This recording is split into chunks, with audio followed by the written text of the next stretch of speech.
very decorated player. Yeah. Pero this time around, sabi nila, hindi, ito yung recipe na papatakboy natin ngayon.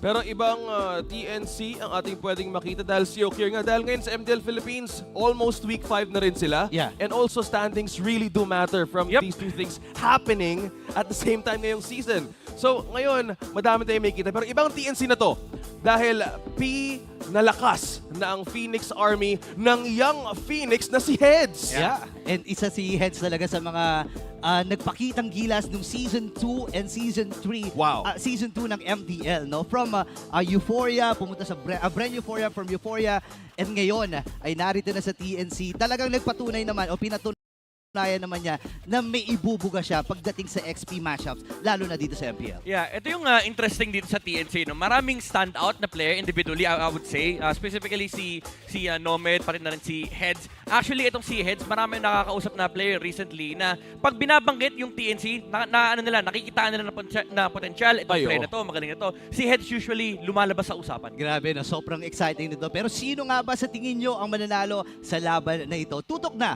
sa ating official YouTube streams. At i-comment nyo ang hashtag CNC at hashtag OMG with your game and the server ID para sa chance ang maging isa sa mga 4 na mananalo ng 500 diamonds. 500 diamonds sa Grabe. YouTube. So make sure na, huwag mo kalimutan yung 4 na digits or 5 or 6 na server ID. Baka mamaya makalimutan. Kung ikaw nga ang mananalo for our giveaway ng ating diamonds. Dahil meron din 2 labanan ngayong araw, talagang points really do matter because this day, I think it's all about how you bounce back. Sabi nga ni Midnight, points is very crucial. Change is really crucial. At syempre, the identity na pwede nating makita sa Barangay Omega. So madami tayong pwedeng makita ngayon na pagbabago. So, as we proceed to the game, narito na ang ating mga marshals na mag-officiate ng ating laban. Sinisigurado nila ang fairness at integrity ng ating games. Yeah, kilalanin natin si Chico, si Jeff, si Patrick at si Wilbert. Yan yung mga tropa natin dyan sa likod. So kilalanin na natin ang maglalaro para sa laban ng TNC Pro Team at Smart Omega.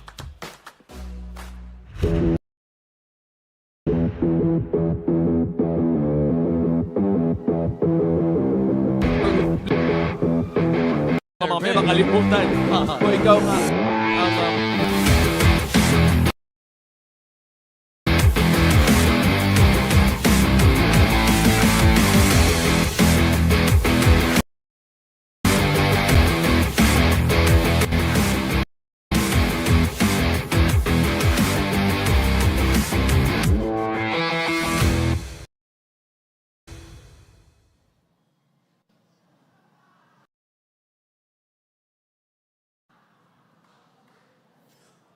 From the ashes and from the dead, their flames burn bright red. Phoenix fam and army alike, all rise for TNC Pro Team!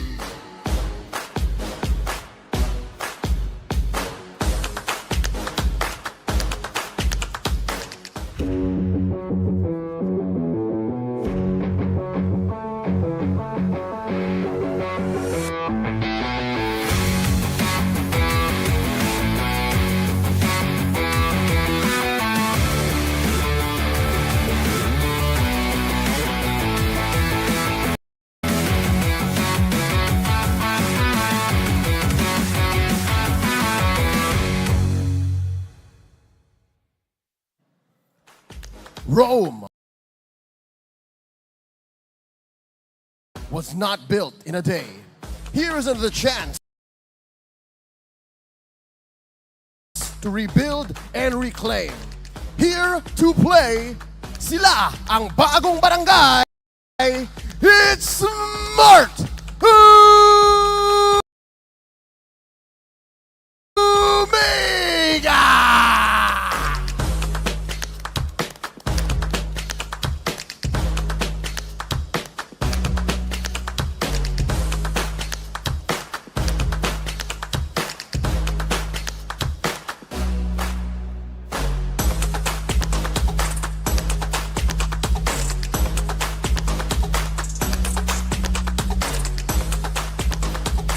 And their coaches, Coach Bentings and Coach Snap.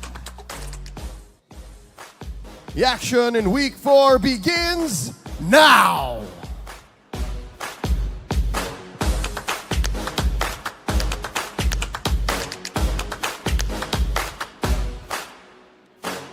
Tingnan natin ang lineup ng TNC Pro Team. Sabi ng mga casters ko nga dito sa desk, experience, potential. Ito na nga ba hinihintay natin na pwedeng pagbangon ng Phoenix Army? Maaari dahil nung week number 1, nagkaroon ng question.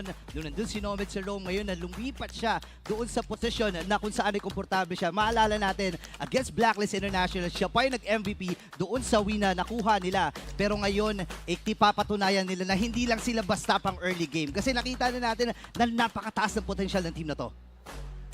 And dito naman for Smart Omega, bagong identity, bagong lineup. Di naman technically bago, pero nire-remix na nila yung kanilang roster. Maraming usap-usapin dyan sa community natin, even within the circles of MPL Philippines. Ano ba ang tamang configuration ng Smart Omega? May mga nakakausap akong coaches here and there. Sinasabi nila, hindi ito yung tamang lineup. So kailangan talaga testingin ng Smart Omega itong lineup to. And dito natin makikita if gagana talaga yan laban sa TNC. Team head-to-head ang atin nakikita ngayon for the stats between TNC and Smart Omega. One thing that I see in similar is there is a rich experience of players with mainstays sa MPL Philippines. So kanina pinag-usapan yung configuration, sabi niyo what if synergy will be in check. Nakikita natin dito on the stats on our screens, mas lamang ang TNC Pro Team with kill participation and turtle control ratio. I'd say there's definitely a lot more success pagdating sa early game sa TNC. Kasi again, ito yung sinasabi ni Burrito kanina eh. Nakita natin yung lakas ng TNC. Hindi mo talaga pwedeng i-underestimate din yung mga teams dito sa MPL Philippines kasi labanan dito talaga ng lamangan. And pagdating sa mid-game, end-game, iba pa rin talaga dyan yung usapan. Kaya naman maraming kailangan gawin itong mga teams natin, which is these keys to victory brought to us by Infinix. For TNC, bank on Goyo's experience, or this time around, yung mage matchup natin between the two teams. And in turn, sa Smart Omega, okay, show us what you got. Dahil nga, magde-debut siya rito for the bagong barangay. Technically, hindi naman ito debut performance for MPL, pero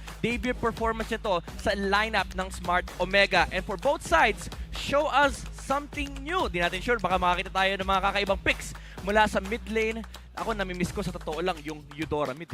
Ay, oo nga. Ay, pwede, no? Kasi last week, nakita na natin sa Aether, inopen din yung yung Aurora. So, Yeah, madami din Aurora. pwedeng lumabas because we're talking about picks. Pero ngayon, available na ang live stream viewer rewards ng MPL Philippines. Halikat manood ng MPL Philippines sa TikTok para makasali sa ating goodie bag lottery at magkaroon ng tsansa para makakuha ng tagumpay. Sobrang dali lang yan. Una, pumunta kayo sa TikTok. Pangalawa, pumunta kayo sa MPL Philippines TikTok channel at MPL-PH_official. I-click nyo yung official live stream at itap nyo na dun sa top left corner para lang makasali kayo dyan. Right pala to. Right pala ng screen. Ay, right Left. pa to. Doon pala, doon pala. Dito dapat, dito dapat. Ito yung left, ito yung left. So, mamaya abangan Sorry niyo. akin. Minsan nakakalito kasi yung perspective. Oo nga, Pero, kaliwa ko kasi to eh. pero dapat, yung perspective na makikita ng mga viewers sa TikTok, pabilisan ng pindot kung matatapos na yung laban sa base mismo. Yeah. Dahil doon mismo lalabas yung ating TikTok goodie bag lottery.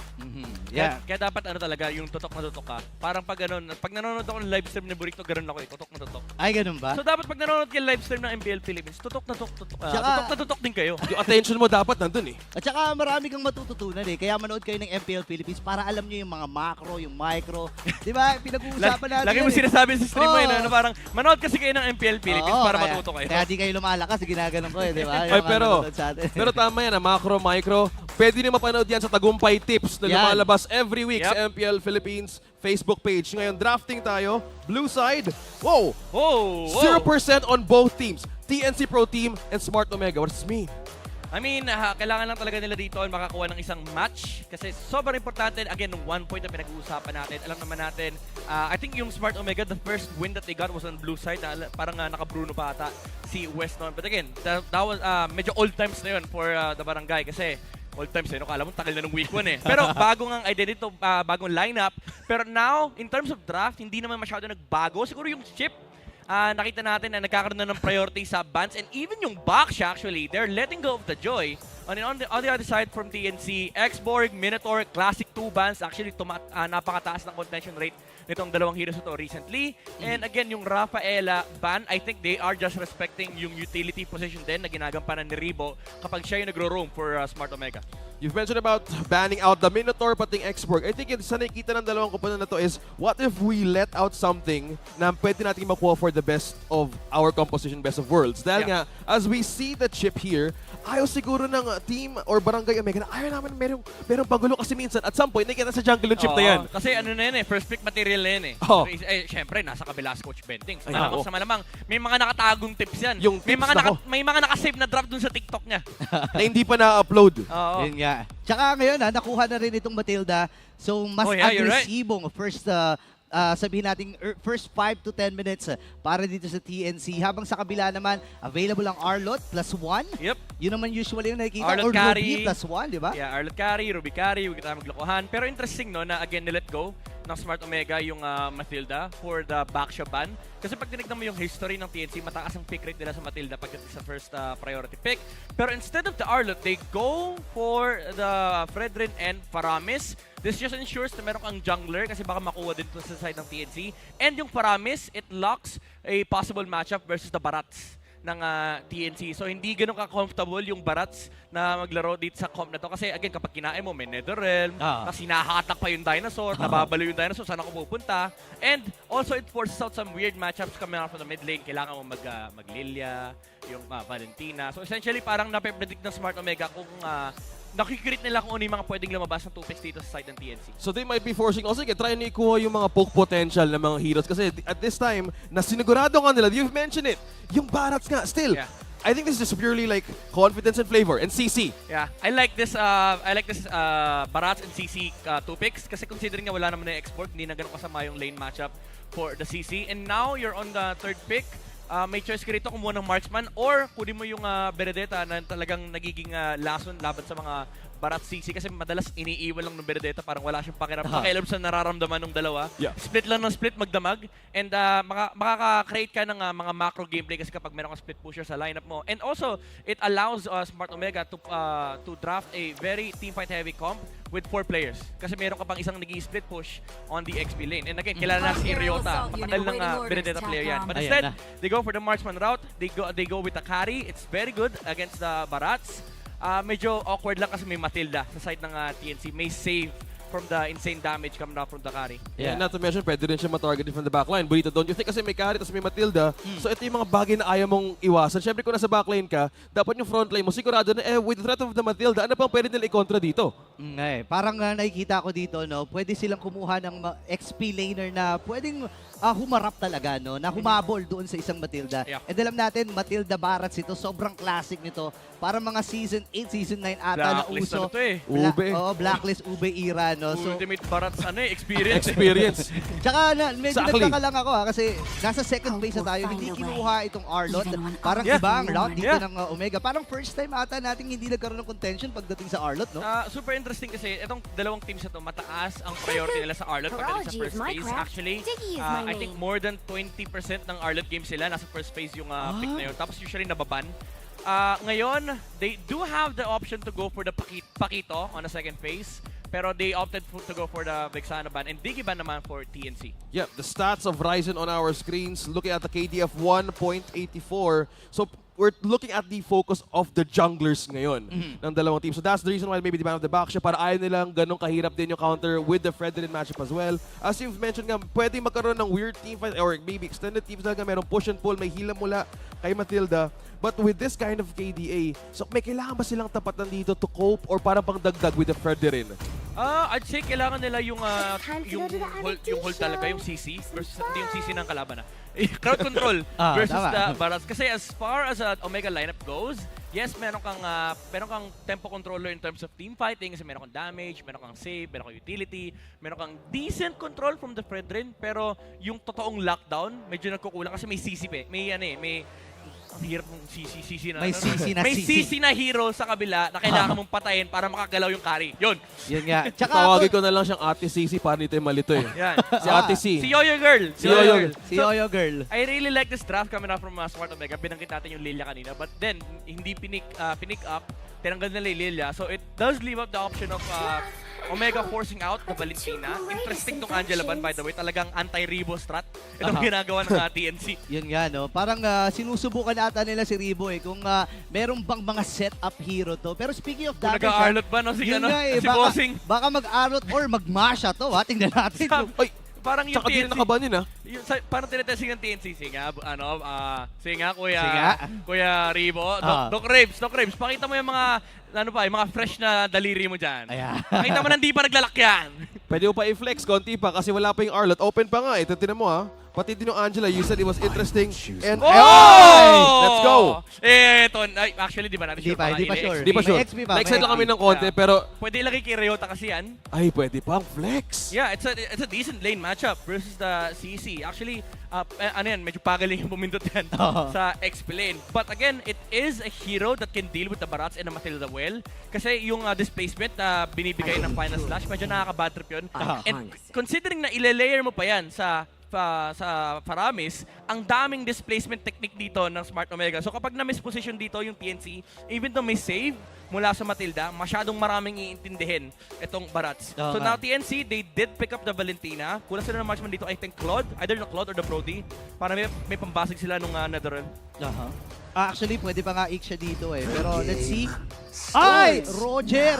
Okay. Roger ang kinilang kinuha dito. Pero kung pagbabasihan natin, nabanggit kanina ni Midnight itong Valentina. Florin. One-time contention rate with 8%. Kamusta naman ang Florin for this? Kasi may early game na. Tapos ito, how about the Florin adding to the composition of Smart Omega? Okay.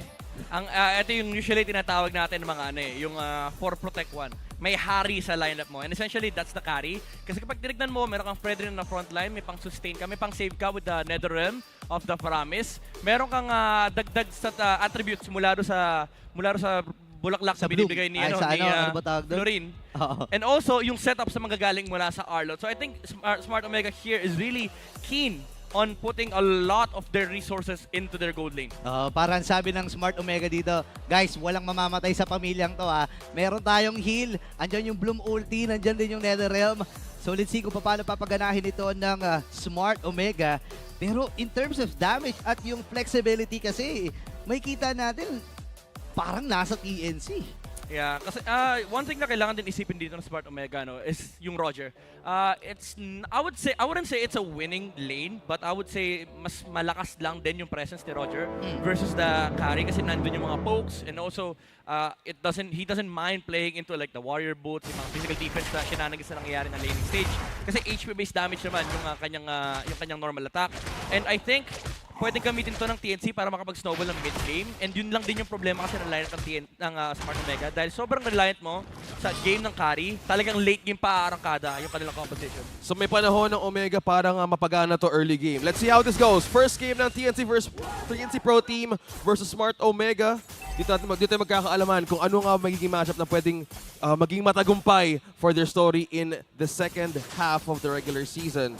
So XP lane matchup, Heads versus Ryota. Tapos nakikita natin kanina, you were mentioning, akala natin pwede ito maging roam Arlot, pero XP lane na punta yung hero na to. Parang flex pa talaga nila. And dito natin masusubukan ang ka-ekspertuhan ni Doc Ribs. Kasi usually nagagamit niya mga Rafaela, mga Doktor nga Oo. Doc, pahil, Doc. Pero interesting Quantum Charge para dito kay Yasuo habang classic Brave Smite para sa isang carry. Yeah. Actually, ang super interesting dito, naka-support emblem yung Fredrin. This is something that we saw last week, yung CDR build na nauuso ngayon, lalo sa RG. Actually, ang unang gumawa niya sa Demon Kite, yung medyo half-hearted pa na CDR build. Tapos si King Kong umarangkada na full CDR talaga with the Thunderbelt and Oracle. This is something that we could see actually from H2O. And ang kinagandahan doon is talagang aarangkada naman yung lineup ng Omega pagdating sa crowd control. Yan hindi na sisi babanggit ko kasi may Crowd sisi control. sa kabila So pwede sila bumaba dito dahil nga merong ang Florin, so mas makakaikot sila freely. Yeah, that's true. Kasi talagang yung Fredrin mo, bababa at bababa talaga yan. With the amount of spells na gagamitin niya sa team fight and yung HP na bumabalik, imagine, nakadagdag pa dyan yung HP na nanggagaling mula sa support emblem kasi every time nagagamit siya ng spell, pero siyang HP na bumabalik na na-amplify ng support emblem. So ito yung pwedeng ma-abuse ng Smart Omega sa early game. Well, speaking of the early game, early pokes against H2, hindi nakaabot ng level 4. Super Yoshi, grabe naging delay. Pwede mo kung may ipit at napalalim ang isang member ng TNC. Pero makakapagbaka away. Oy! Oy. May flicker pang ginamit doon. Yung Super Yoshi nakaligtas. Pero isinuko ng Smart Omega yung unang turtle natin. Pero may bakbakan na dito sa Purple Buff. Ginagawang Lord yung Purple dito mga kaibigan. Papasok na gamit yung Netherrealm. Same with Goyo's Netherrealm. Habang Sensei naroon. Lang nandiyo dito si Oy H2O. At si Ryota ay makakakuha na ng isang kill. Ryzen falls down. Grabe yung naging tuloy. Ito yung sinasabi nyo kaninang layering of crowd control against the lineup of TNC. Ito yung pang-pa-step. Ito yung parang nitrous oxide na pwede mong gawin sa lineup na to eh. Pwede na yung tuloy-tuloy, di ba, Midnight? Yan, talagang non-stop. Hindi mo kailangan pagpahingayin yung kalaban.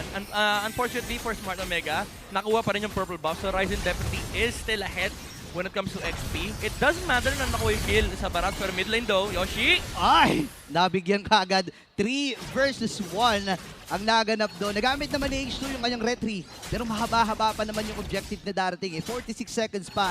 Pero looking good para dito sa Smart Omega. Yup, early game advantage and lead. I think kailangan din nilang bantayan ito. XP lane, maybe the pokes and against heads as well.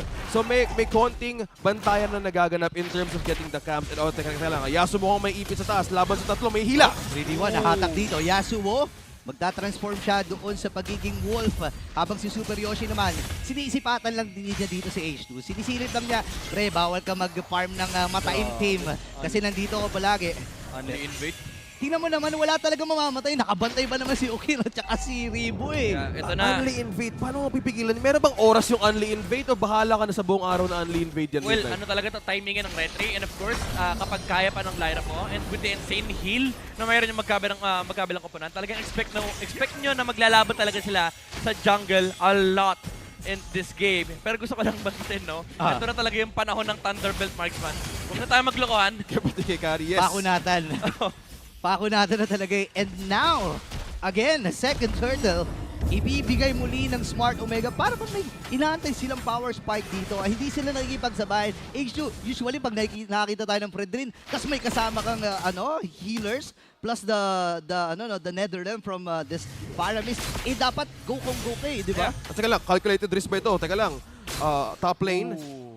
Nakuha ng TNC ang attention ng Barangay Omega. But going back to that point, Burrito, how about that? Merong nagaganap na ganong trading and object and they're willing to risk it midnight. What's the call? Ba't nagiging ganon? I mean, for TNC, kailangan nilang gawin to kasi as much as possible, kailangan mo i-maximize yung early lead ng lineup nyo. And especially yung usage ng heroes sa composition ng TNC. They're technically allowed to do this because they have stronger early game heroes. Kita mo naman yung damage, yung sustain, yung utility, and yung mobility. At this point, wala pa masyadong sagot yung Smart Omega. Ryzen!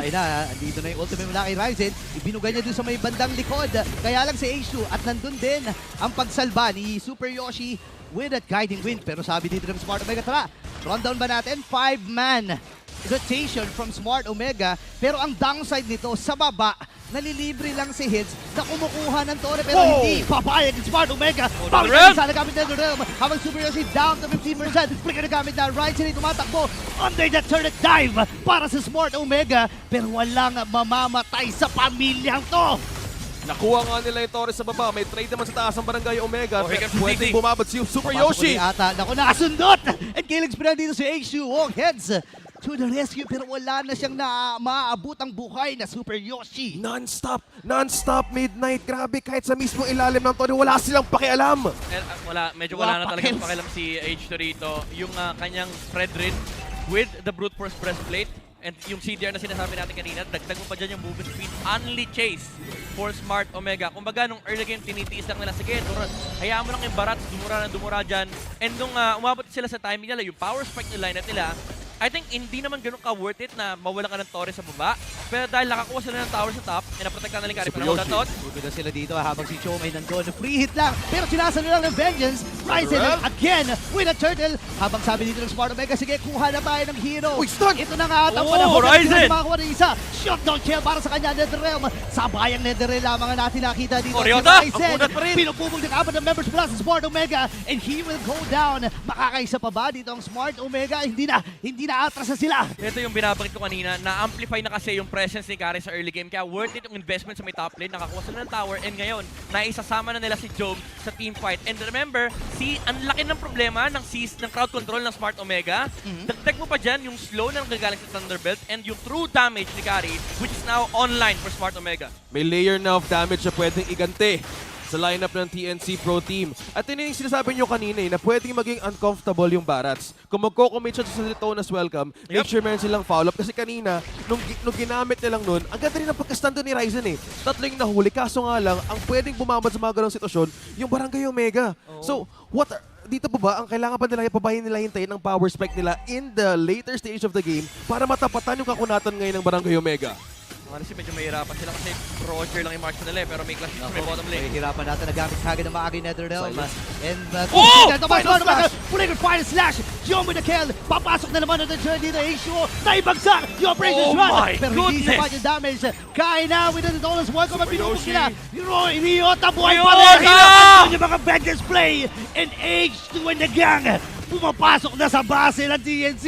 Habang nangyayari ang lahat ng yun, nagpupush pa rin sa taas si Heads. Kumukuha ng magandang objective na pwedeng igante sa Barangay Omega, pero grabe yung naging push na yun. Grabe yung naging team fight na yun. Oh my God, Ryota on the Arlot. And again, the chase potential coming out from the Paramis with the pull, yung crowd control na nagagaling kay H2, yung slows mula sa Thunderbelt. And again, yung cooldown reduction na meron tong lineup ito, only team fight, only brawl for Smart Omega. And nakita natin yung heal kanina nanggaling kay Florine. Alam naman natin hindi nare-reduce ng Dominance Ice. Yeah. Patong mo pa doon sa additional health na nakukuha ng H2 mula sa support emblem. Yan. So, ang daming backup plan ng Barangay Omega in terms of team fights. Kahit may mahuling isa, meron pa rin pang salba. Flicker is down for Ukir as well as kay Ryota. Pero nga lang Super Yoshi kumukuha ng vision. Ryota. Pero gumamit ang ultimate. Okay, so nag-iigan na Super gamit. Vincent, Ano play! na ipitata yung Super Yoshi habang sa likod nandun si Jom. Ryota! Tamang shot lang. And yung final set nagamit na kanina ito yung R. Habang yung Lord ay buhay pa rin. Nagamit na ang mga Netherrealms. Talunan muna. Kahit hindi ba bagong tao kasi si Heads dito natamaan naman ng bula. Ngayon, atras muna ang TNC. And H2 with that Lord take. What a masterclass team fight mula Smart Omega. Napakalinis nung clash na yun. Pumasok yung Matilda, hindi na nila pinansin pagkatapos dahil alam nila, okay, wala ka ng ultimate, wala ka ng second skill din, wala ka ng pang-heal. Hindi na nila mailalabas yung Barats at that point. Kaya naman nag-turn yung Smart Omega, pinasok agad nila yung Barats. And again, ang problema rito for TNC is wala silang pambasag nung Netherrealm. Yeah, and ang dami kasing pang-reset ng Smart Omega. Ito yung maganda sa kanila. Andun yung heal, yung Bloom na ulti, yung Netherrealm. So any moment talaga, pwede silang makipagsabayan sa TNC. And yun yung medyo magkukulang dito sa TNC. Kasi nga naman kung titignan, wala silang yung impactful na 5-man na CC damage na dapat meron sila. Kasi may tendency talaga magsama-samang Smart Omega kapag gagantong klaseng lineup ang meron sila eh. Well, yung lineup ngayon, meron ng lead ng 2K gold lead. 10 minutes in. Nagpo-push ngayon pati ang minions ng Barangay Omega. Na-mention yung kaninang layering of crowd controls as well as yung damage. So sino nga bang uunahin nila dito dahil Super Yoshi ang pwedeng pumunta sa backline, pwedeng bumabad yung CC. Pero teka lang, kahit sa mga pokes mismo, ano nakikita mo dito? Nahihirap. Alam sa totoo lang, nahihirap. Kahit ako nahihirapan ako para kay Goyo kunin yung Netherrealm.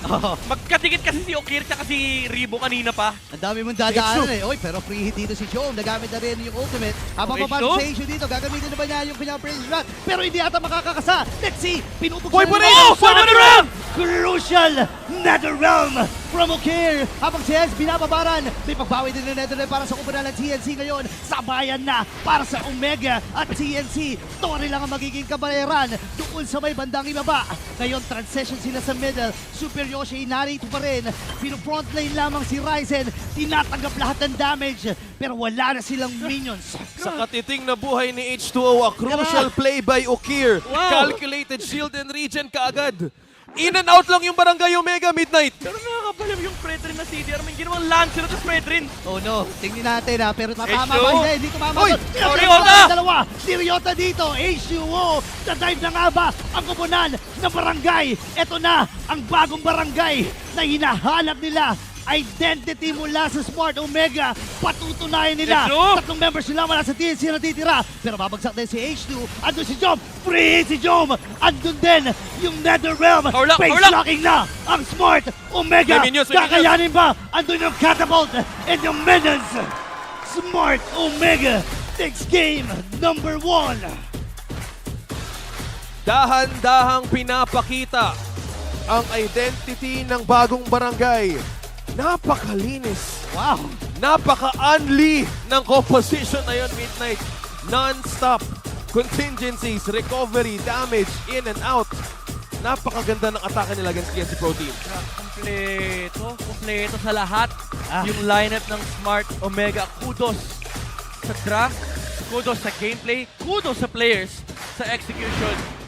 I would say that is probably one of the cleanest game I've seen from this franchise. Grabe. From this team, from Smart Omega. Only heal. Kumbaga sa barangay merong only parisan eh.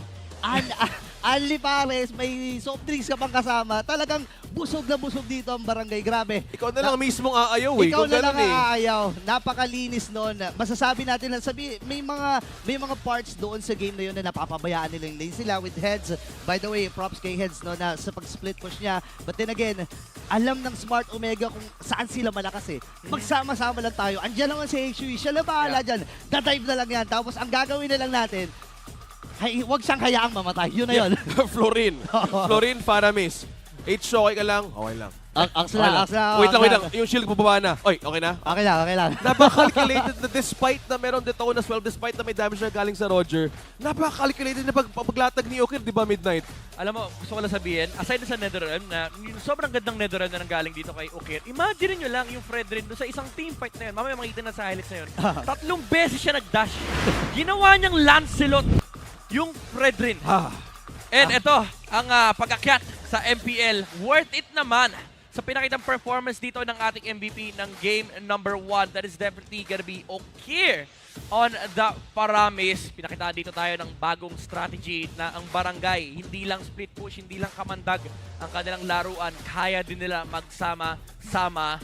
2-0-10 on the KDA. 100% kill participation after the initial early game lead na nakuha nila. Hindi na sila naghiwa-hiwalay. And I also love the patience mula dito kay Okiri. Hindi siya basta-basta nagpapanik na pinapop yung Netherrealm, but there's also a fine balance na minsan kapag sila naman yung nagdedictate ng pace, lalo kapag wala na sa teamfight ng TNC, hindi din naman siya nag-hesitate na tumalon kagad, hatakin yung mga targets and ipop yung Netherrealm para lang masigurado nila na maiilang yung TNC pagdating dito sa pag-re-engage with their heroes. Dito natin makikita yung team fighting prowess ng Smart Omega.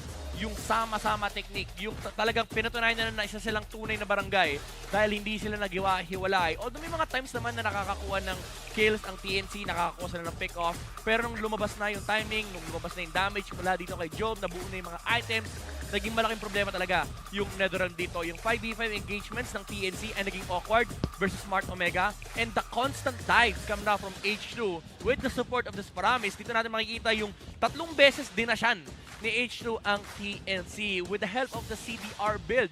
Mula din sa Fredrin, he's able to go in and out, control some heroes, attack them, slow them, knock up lahat na natanggap ng TNC. Kulang na lang yung kidlat na nanggagaling sa Thunderbelt. And Smart Omega, again, they just cleaned up every single fights that they took.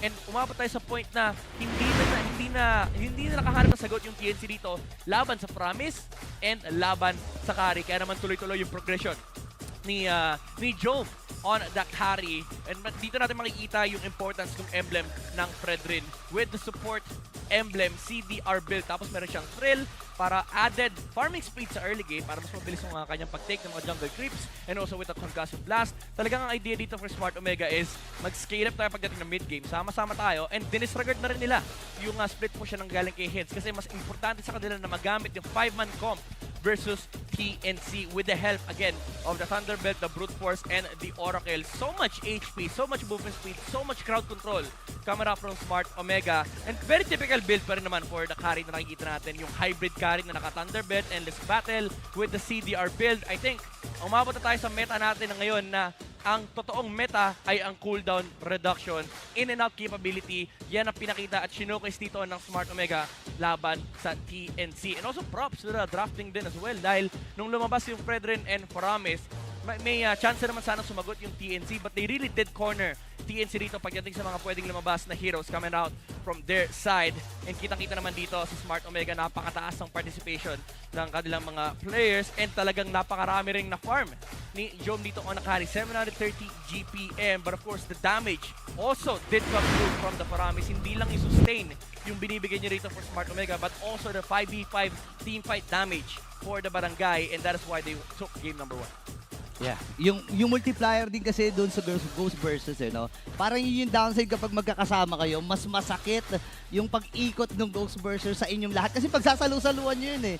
'Di ba? So again, hindi nakakapagtaka kung bakit napakataas ng damage or damage dealt mula dito kay kay Okir.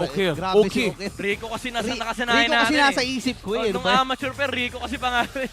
Meta ngayon yung baliktad na IGN eh. Nomad. Nomad, okay. Diba? No, Singapore. mga nagpapanggap na ambulance. Eknalumba. Grabe na, nabaliktad nyo pa yun. Otirum. Otirum. Night mid kasi yung sa'yo, night hindi mid mahirap sa akin. mahirap eh. Ako baliktad mo. Wala, mahirap. Mahirap, di ba? Pero alam mo kung anong di mahirap, syempre. Signarf ka. Signarf. Mas mabilis. Signarf for Francis. Pero ang meta ngayon, syempre, ang Infinix GT Series, Outplay the Rest.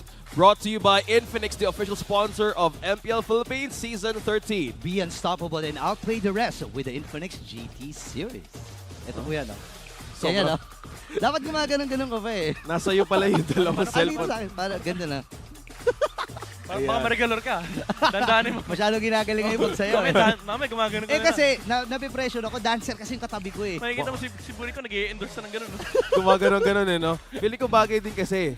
Dahil habang nakuha nyo ng Infinix nyo, available na rin ang higher rarity Zenith skin ni Vixana na Twisted Fairy Tale from March 25 to April 30. Sali na at mag-draw ng event at i-enjoy ang 30% off at first 10 times draw at 50% off sa daily first na one-time draw. Siyempre, pwede nyo ring makuha ang battle emote na I'm the Queen, Elimination Effect, Apple of Doom, at iba pang mga maaangas at malulupit na skins na rin dyan.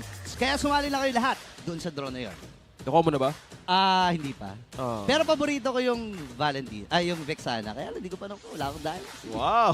Hindi ako naniniwala. Baka naman. Huwag kami burrito Baka sa lahat na naman. pwede mong pagsabihan ng... Hindi ako naniniwala. Namimigay ito ng diamonds, matapos by the mo way. endorse ng gano'n. Sa bagay. Tsaka may mga restreamers din, di ba? Shoutout pala sa mga restreamers.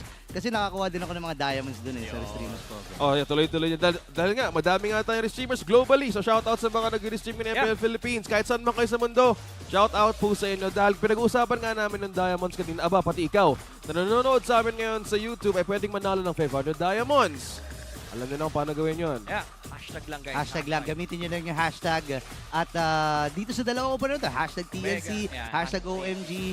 Oy, huwag nyo kalimutan yung ID number nyo at saka yung server. Yeah. Importante yan. Lagay niyo yan kasi pag wala, sayang nyo tayo. Sayang, no? Sayang din kanina kasi kung yun din ang gusto pag-claim ng Zenith skin mo, yun na lang sana. Pero kanina, habang pinag-uusapan nga natin ng mga dayas, pinapakita natin kung sino ba yung teams na merong most unique picks. Yeah. And TNC is also siding with Black for this one. Yeah, Yung mention kanina meta picks and pocket picks, lahat ng ka-cheese picks Yeah, I think, ay pwede lumabas. I think TNC, AP Brand, Blacklist is tied at 31. 34 naman for Smart Omega. Sila actually ang highest. And then, I believe 32 for RSG. Yeah. Ang dami. Dami rin pala. Dami. No? Oo nga, may mga lumabas na may mga lumabas ng Gord, may lumabas na Louie, lumabas yung Masha, Yeah. even Gusion, di ba? Ang dami Aurora. pala. Aurora, di ba? Kakalabas lang last week. Ang interesting dito sa Smart Omega, parang lahat ata ng nakita nating strategy dito sa MPL Philippines, kaya nilang gayahin. Kasi nakita na natin before, nag-Nathan Jungle na rin to sila H2. So, alam mo parang kaya nila i-employ yung mga strategy. Ito, technically, itong utility comp, Yep. yung 5-man lineup, minanahibos to. Oo nga, no? Diba? Di ba?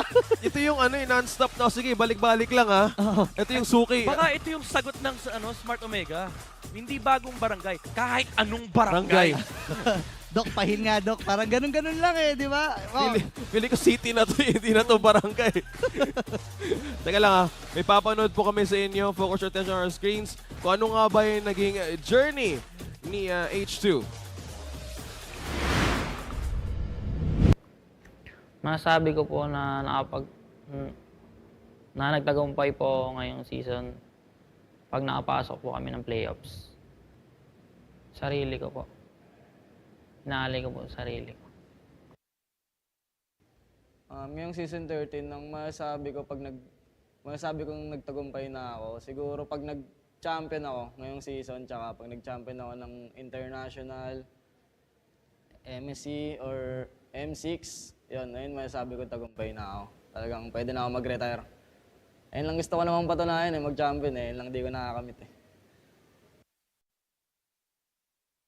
Yung mismong salitang para sa tagumpay, sa napanood natin sa dalawang jungler na yun, paano nga gusto nila i-unfold ng kanilang story. I think it's the gutom na makukuha mo yung title na champion ako. Yeah. And this what drives the players of MPL Philippines to get to that level. Yeah, and alam naman natin, H2, di ba? Matagal na niyang pinapangarap yan nung nasa next play, Ibus pa siya. Nung buog pa yung Big 3, yun na talaga yung goal nila. And ngayong nasa barangay siya, gusto niyong bigyan ng pagkakataon yung mga kabarangay at yung mga kasama niya na madala doon sa itaas. Kasi MSC ang kanilang hahabulin di ba? Iba kasi yung yung may hawak ka na titulo. Yung parang kahit gaano kasarap yung buhay mo, kahit anong status ang na-attain mo, iba kasi yung may achievement may achievement ka na kaya mong ipagmalaki, hindi lang sa ibang tao, pero para sa sarili mo.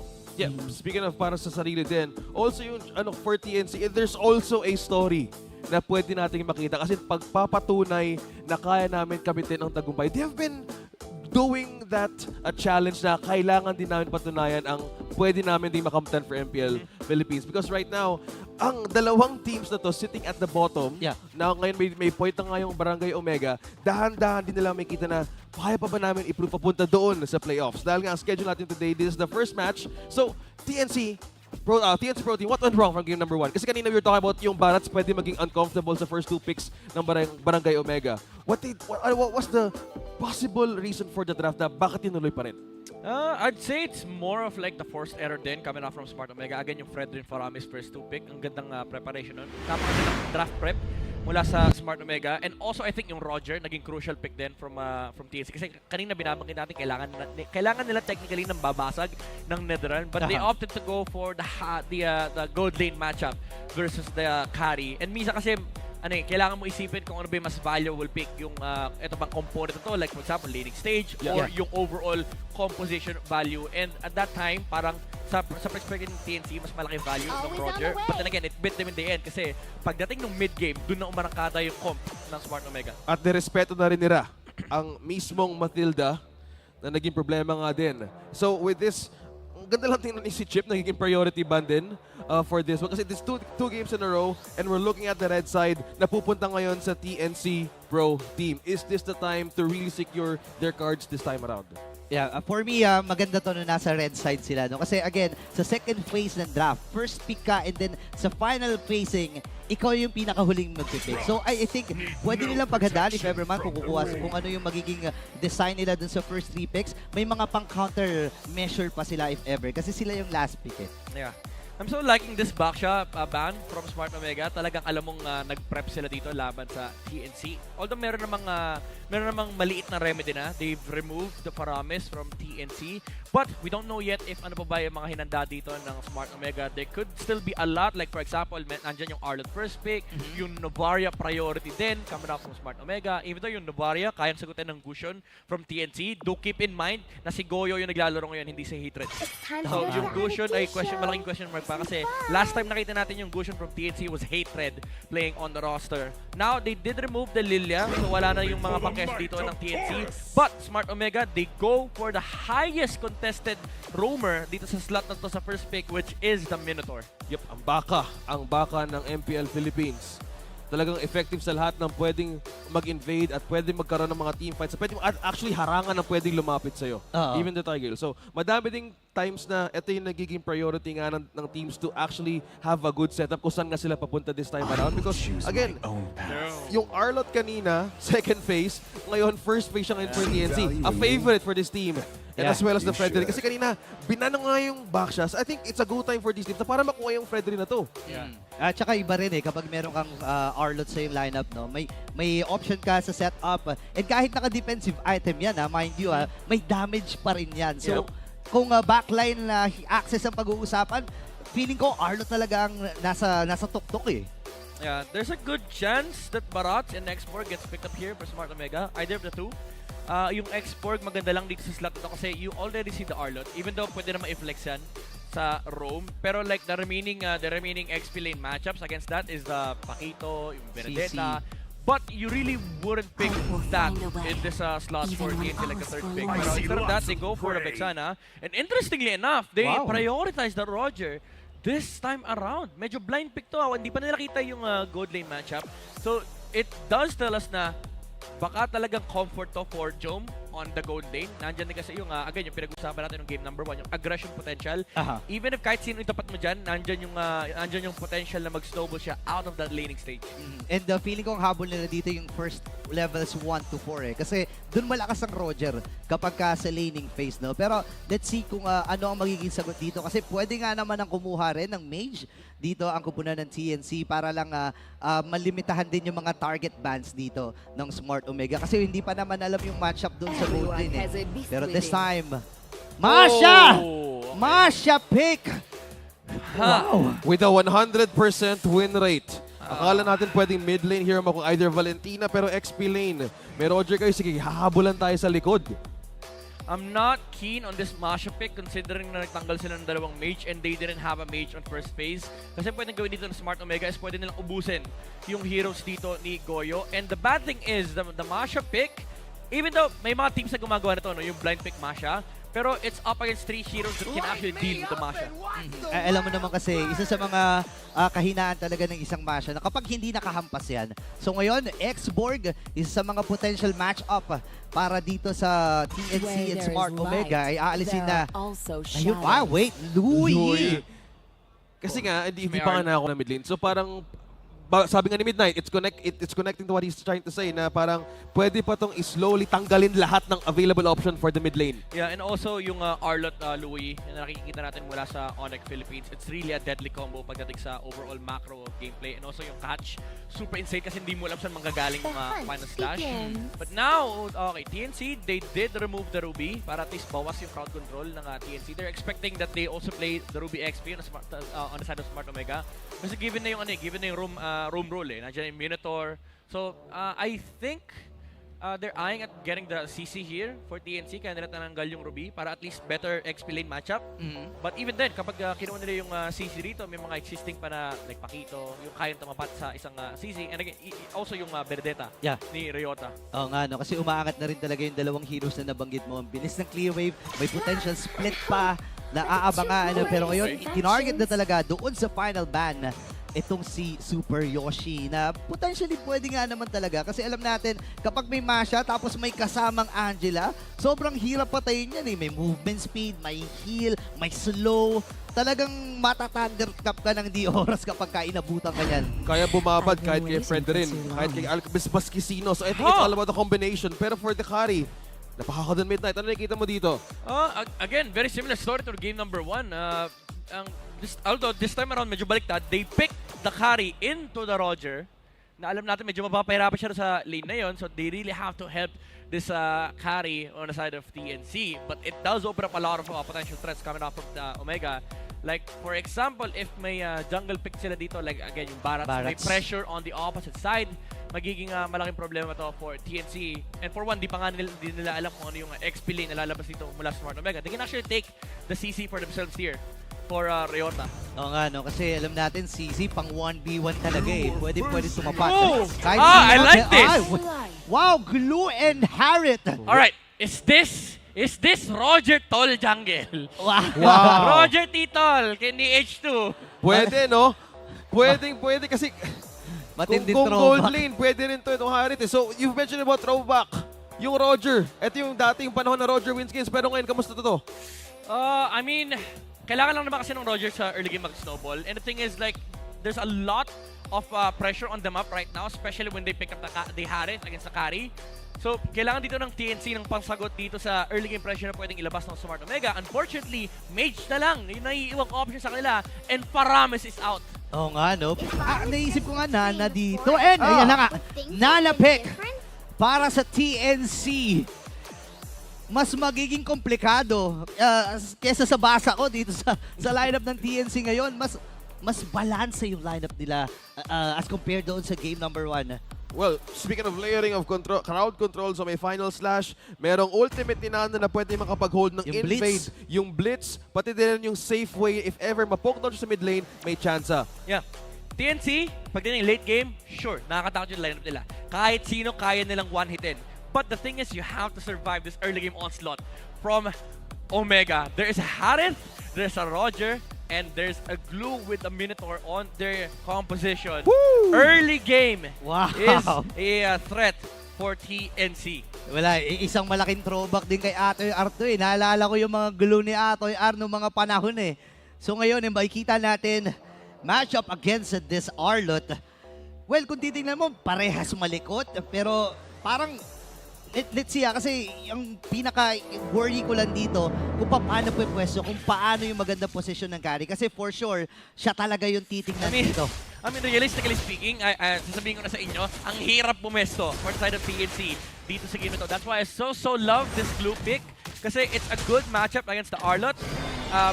Historically speaking, naging maganda na ring matchup to versus the Predrin. And it's so hard to play carry against Glue. Well, dito natin malalaman kung ano nga ba ang pwedeng kapalaran ng Barangay Omega or TNC. Pero ngayon, Smart Omega is at match point.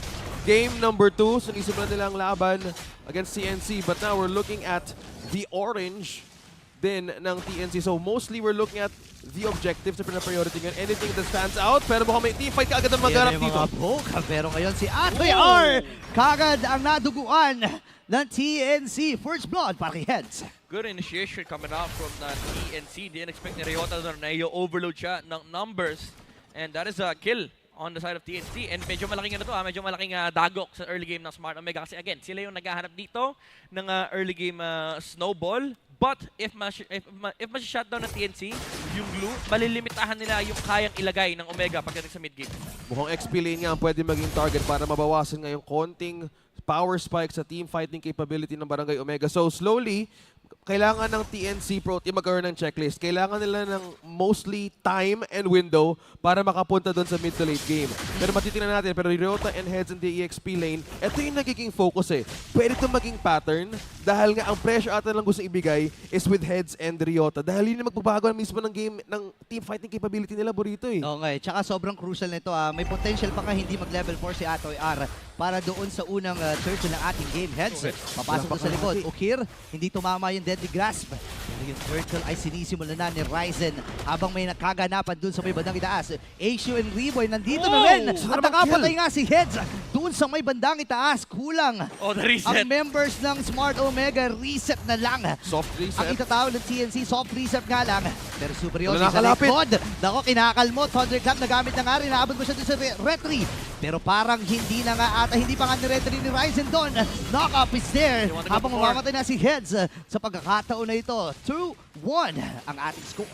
Hindi nakalapit sa H2O but yung knock-up mismo nagkaroon ng pagkakataon para makuha ng konting trade and that was a kill for Barangay Omega. Slowly, ito yung nagiging problema mo kung kaharap mo yung Mashay. Super Yoshi in the front lines, nagiging matinding problema. Slowly becoming a menace sa front line. He's definitely gonna be dealing a lot of damage pagdating sa late game. And also, I don't want to point out, ang ganda nung play ni Headstone mula sa XP lane transitioning towards sa Turtle. He did misplay the last part of that engagement though, kaya nakakuha ng kill Smart Omega. But he's doing a fantastic job of controlling kung naman yung mid-game tempo na pwede lumabas dito mula sa Smart Omega.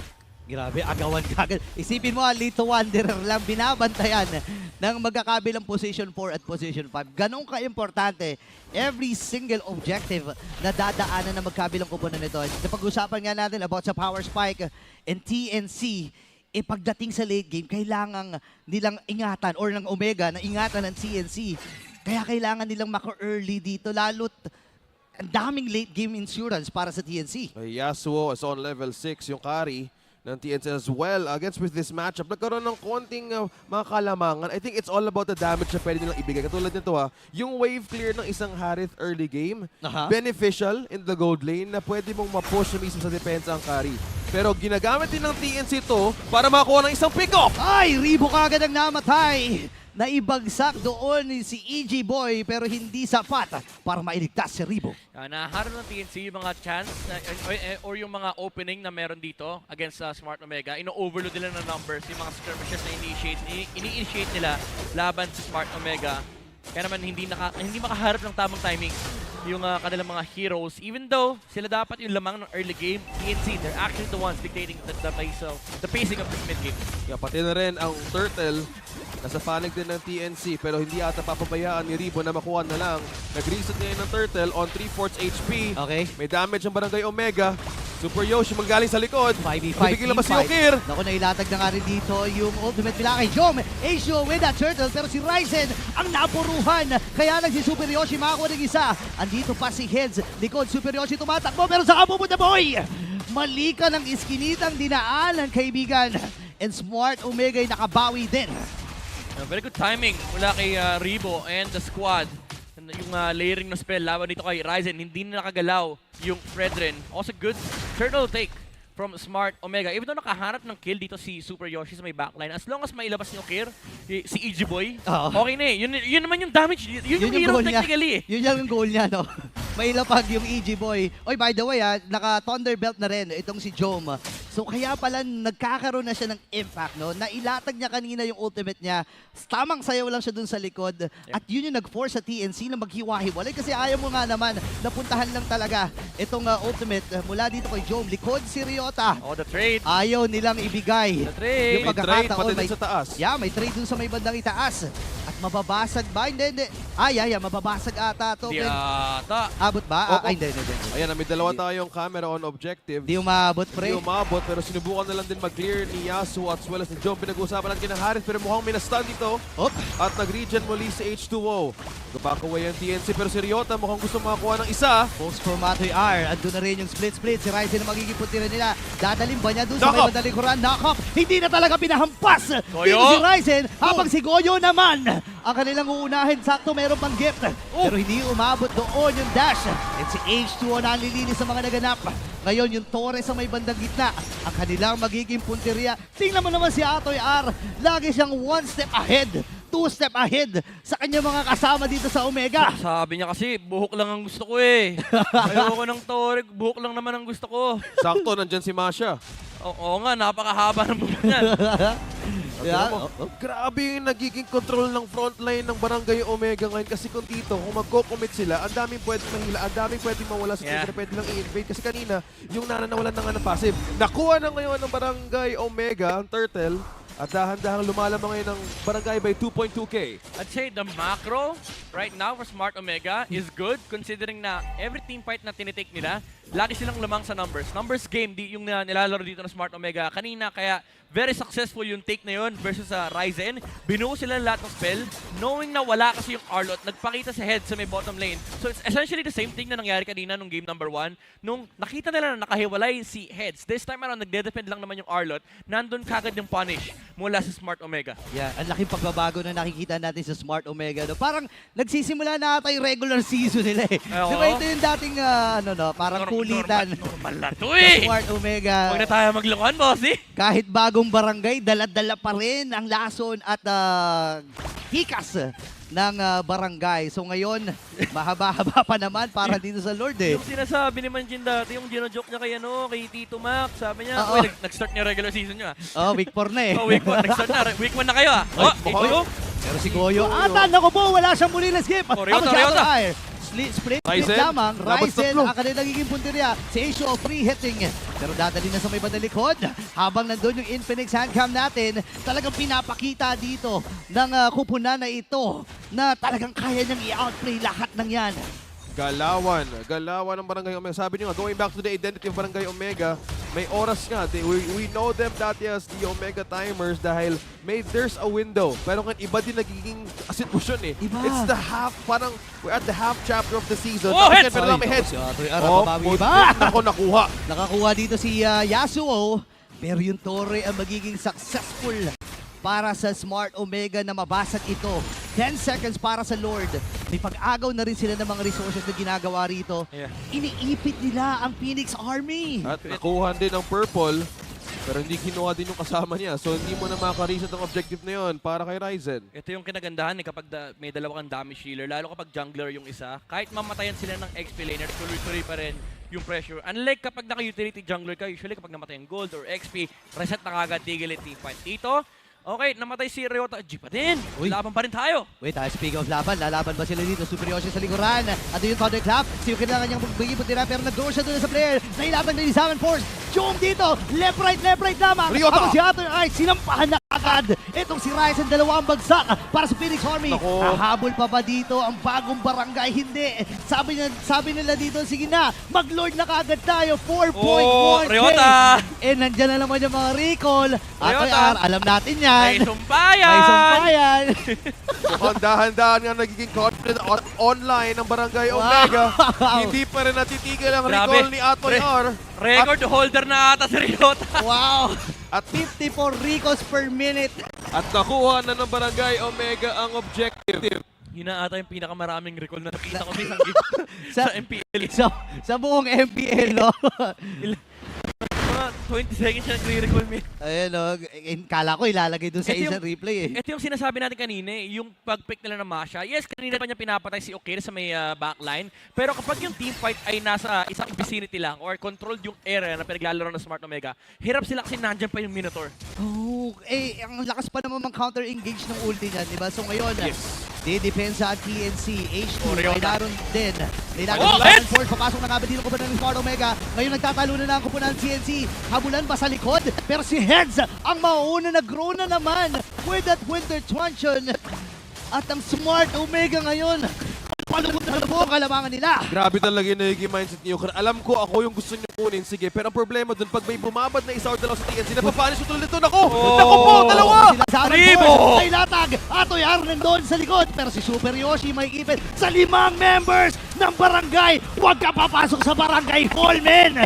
And TNC, unti-unti na sila nakukulangan ng mga members dito. Pinabasag na rin lahat ng mga katorihan. Andun yung final slash. May pagsagot na gagawin. Nagamit na rin yung blitz at makakapatay. Jump! Si Ukira mamamatay doon in the heads. Nakabawi na. At ang bagong barangay ang magwawagi sa laban na ito. A series win para sa bagong barangay. Dahan-dahang babaguhin ang kapalaran papunta sa playoffs na natin. Ito nga yung identity na matagal na nating hinahanap sa Smart Omega with the addition of Okir on the mage and the remix of this roster getting their first sweep of the season. Smart Omega, what a fantastic performance. Nagsimula na ang regular season para sa bagong barangay. Week 1 na! Week 1 na! So, Ito yun. importante na para sa mga team sa bantayan itong kupunan na ito, pero props pa rin naman sa TNC. There was a slither of chance na pwedeng mabawi kasi the window kanina. Pinag-usapan niyo yung composition. There was a time na pwedeng gamitin against Barangay Omega. But for this one, the Phoenix Army bowed down at kailangan ulit mag-reset dahil meron pang panahon para bumawi.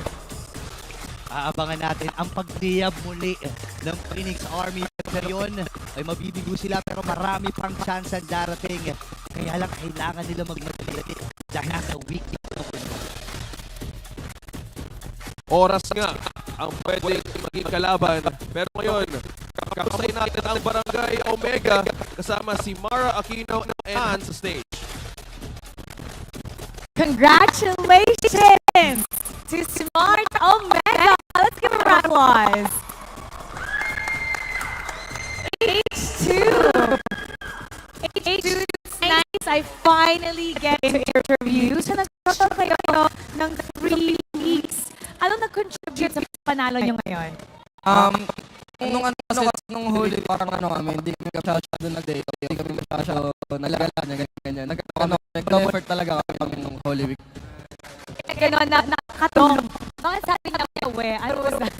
Siya kasi nag-alala lang. So good job.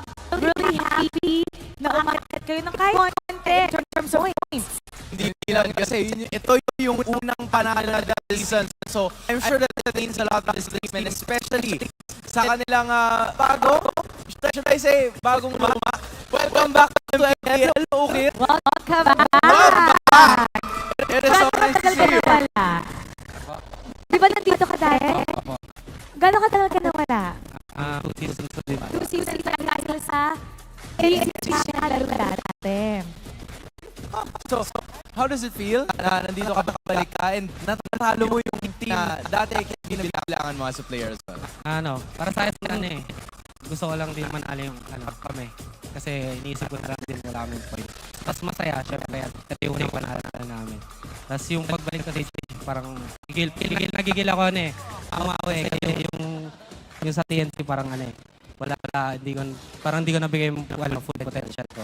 Ganun. So ito na ba yung full potential mo? Kasi ikaw yung naging MVP nung game number 1, ikaw ang nakatulong para sa unang panalo ng Smart Omega. So yung addition mo dito sa koponan na to, paano kaya nagbago yung dynamics ng koponan? Siguro yung paglilid ko sa game, yun na yung parang kailangan kasi ng direction yung game namin So parang may kailangan sundin. So ako yung parang nire-raise ko yung voice ko para sumunod sila sa akin. Ganun. So ikaw yung shot caller. Sakto lang. Ikaw yung pinaka-vocal. Kamusta siya as a leader dun sa comms nyo? Okay naman. Siyang player maplano Ayun yung kulang sa amin Parang wala kaming leader sa team. I think what's missing is a man with a plan. At iyan ang nakikita ni H2 dito kay Okir. But speaking of which, H2 is actually our MVP of game number 2. So give him a warm round of applause, man. H2, this is a very good win para sa inyo. Ano bang i-expect namin sa darating na Smart Omega? Because as far as we can remember, right, this is the same glimpse of Omega from the past seasons. Magsisimula ng medyo mabagal and then mag-iinit pagdating ng dulo. Is this the same for this season or what do you think? Siguro ito na yung start ng momentum namin since mag-i-start na yung round 2. So parang look forward namin na kaya na namin ulit manalo. Kumpiyansa sa sarili. Ladies and gentlemen, your winners for the first series of the day, Smart Omega. You may now take your bow and take your walk of victory. The very first time this season na maglalakad sa harap ang Barangay Smart Omega. You know, they have to feel good about that, especially kitang-kita natin yung smiles nila, the way they bring themselves to the stage. It's nice to see them, sharing their stories and getting those interviews. And hopefully, ito na ang simula sa kanilang pagkapanalo, keeping the momentum. But we're gonna break that down for you, so we're gonna go back to our casters. Pasok! Maraming salamat, Hans and Mar. I think yun ang pinaka-importante sa isang team. Communication, being vocal, especially now, that team is composed with strong personalities and even strong players in Barangay Omega. I think the most crucial thing is who makes the call. Sabi niya kahit sakto lang, napaka-importante ito for Barangay Omega. Yep, and yung calls na yun ay talagang kitang-kita natin dun sa laban na yun dahil very decisive yung paglalaro dito ng Smart Omega. Speaking of decisive, decisive na kinuha nila yung Roger dito sa ating MVP na si H2. 606 on the KDA, 92% kill participation, and ang masasabi ko lang, wala namang kasing Lancelot, tol. Diba? Wala namang Lancelot. Although yung Roger yung kumakaunta sa Lancelot, no? Pero kita na natin yung prowess and yung flexibility ng Roger jungle. Do keep in mind na medyo hybrid pa rin to na semi-marksman jungle and semi-fighter jungle kasi alam naman natin ang nature ng jungle, ng Roger, medyo gusto niyan lumaban talaga ng lumaban. Even the early game, kita natin TNC, they did put up a fight.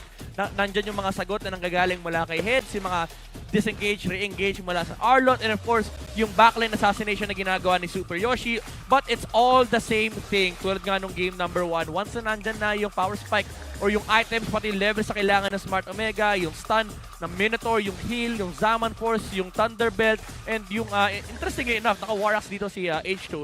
Nandyan na yung decent damage for Smart Omega to actually put up a fight against TNC. And ang unfortunate dito kasi for TNC is pagdating ng mid-game, medyo mahina talaga yung lineup nila. Lacking sila sa team fight, lacking sila sa damage dahil dependent sila sa mga pickups na makukuha dito ni Masha, ni Nana, and of course yung mga setups sa mga galing kay Arlot. Unfortunately, binanggit natin kanina yung existence ni Glue na nandun lang siya sa unahan, nandun lang siya sa harapan, and him alone is pressure enough for TNC. Dagdag mo pa dyan yung mga sets na nanggagaling mula kay Doc Ribo on the Minotaur. Bine-basic nga lang ni Minotaur yung team fights dito. Pag pumasok yung TNC, i-stun ko kayo. Pag talagang kapag kumulit ang TNC, doon niya gagamitin yung ultimate. And nakita naman natin, very classic din naman. Basic lang yung mga emblems dito for both sides.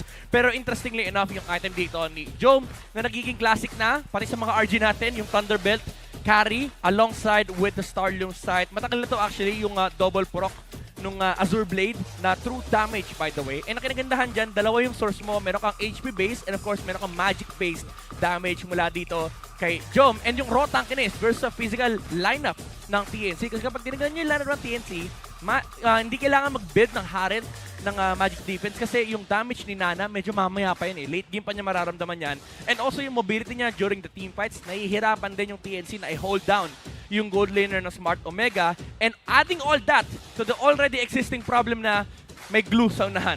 And kaya naman nahirapan din talaga yung TNC pagdating sa team fight.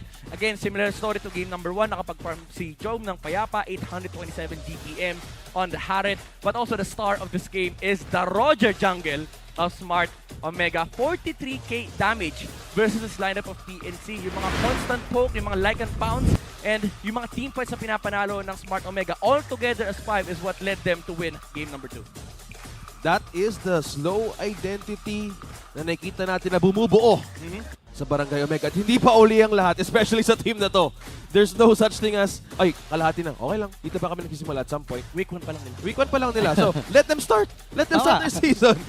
Dahil habang pinapanood din ng mga malupit na match of the day, I hope na-click ka kanina ng ating TikTok Goodie Bag Lottery dahil available na ang live stream viewer rewards ng MPL Philippines. Halika't manood ng MPL Philippines sa TikTok para makasali ng Goodie Bag Lottery at magkaroon ng tsansa na magtagumpay. Napakadali lang ng inyong gagawin. Una, pumunta kayo sa TikTok. Pangalawa, pumunta kayo sa MPL Philippines TikTok channel at MPL-PH_official. I-click nyo ang official live stream at syempre itap ang top left corner para makasali at mag-power top!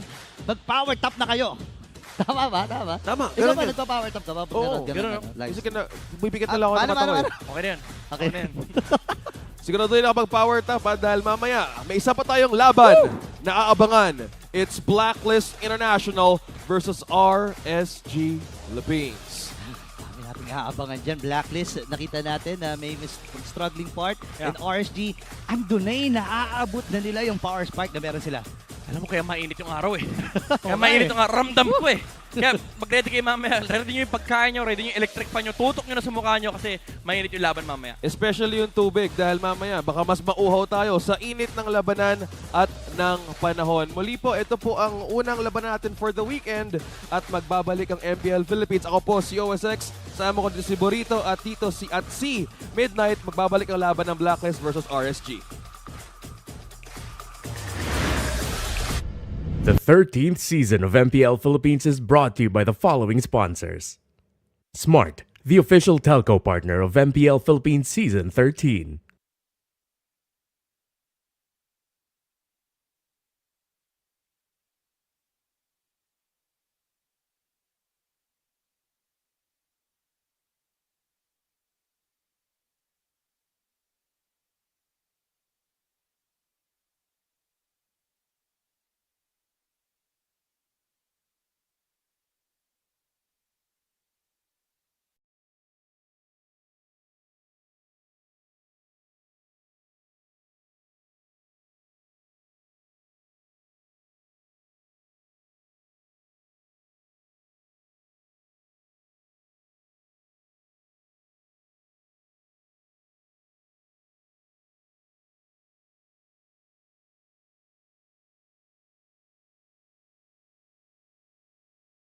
The best of Pinas Liga Stars.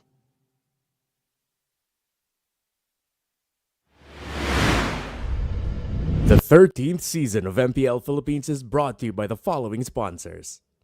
Smart, the official telco partner of MPL Philippines Season 13. Infinix GT Series. Outplay the rest. Experience the MPL-PH Season 13 action live at Shooting Gallery Studios. Tickets are now available on our official ticketing partner at /event.com. Don't miss any MPL-PH action by following our official Facebook page and subscribing to our YouTube channel.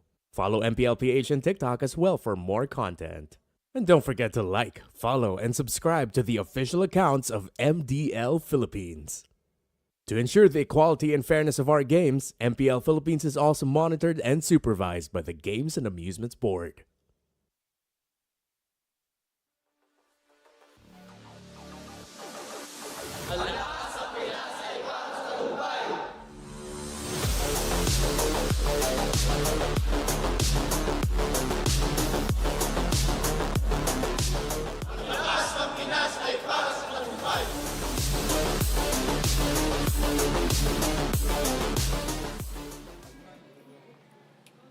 Bago sumabak ang Blacklist International sa laban, kausapan muna natin si Oheb and Sensui. Kamusta na kayo?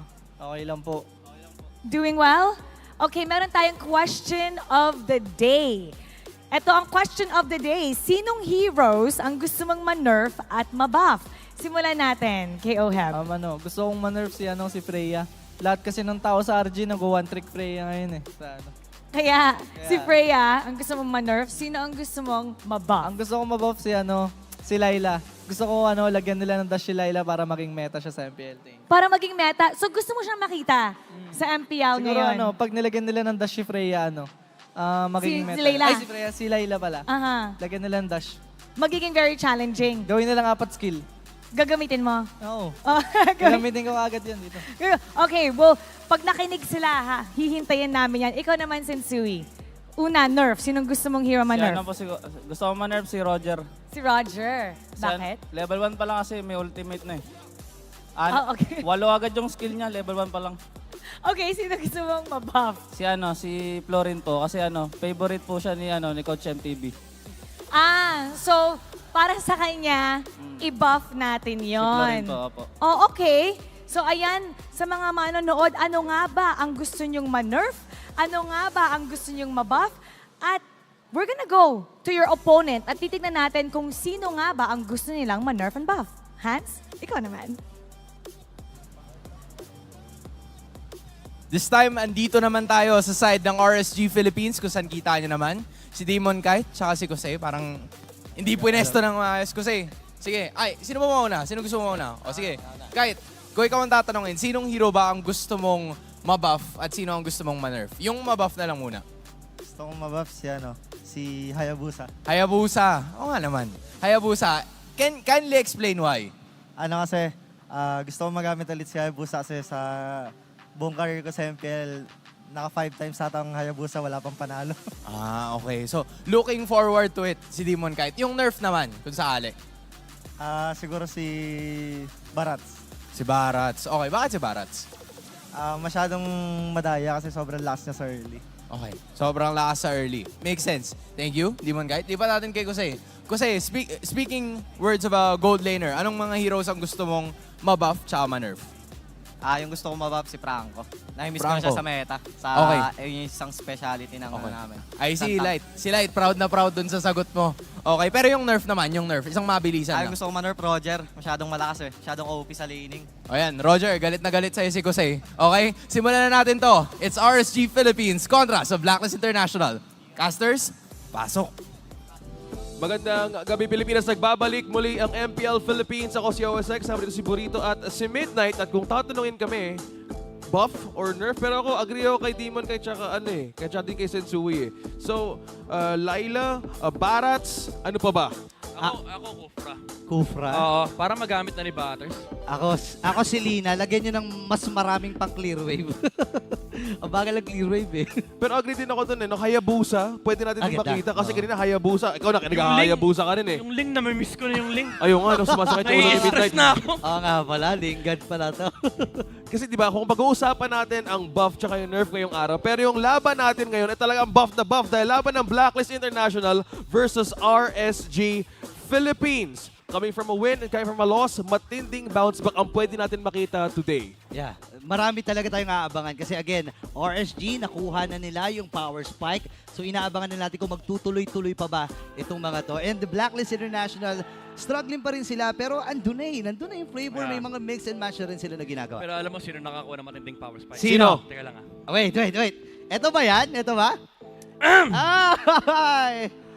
Muli po, maraming salamat sa Philippine Esports Awards sa pag-recognize sa Munton. Maaasahan niyong mananatili kaming committed sa pagserbisyo sa gaming at esports community. Sabi si Mare-regular ka. Sorry, last na yan. Saba. 1, 2, 3, go. Oh, di ba? 2, 3. Akin na yan. At ayun na naging power spike. Ano nga ba ang nangyari sa Blacklist International? Kapansin-pansin ang paggalaw sa standings na dalawang kupunan na to matapos ang kani-kanilang laban last week. Again, na-sweep ng RSG ang dalawang laban nila. Habang bigo naman, makascore ang Blacklist sa dalawang laban nila. Kaya ba ang tanong ngayong araw, ano nga ba nangyari? Mahirap sabihin kasi actually ilang beses dumaan yung Blacklist sa ganitong chapter ng buhay nila. Yung parang nagre-recode, nagre-reinvent. So I feel like internally there has to be something like yung i-figure out nila ano ba yung gana. Sa atin, tulad ng nangyari sa Omega basically.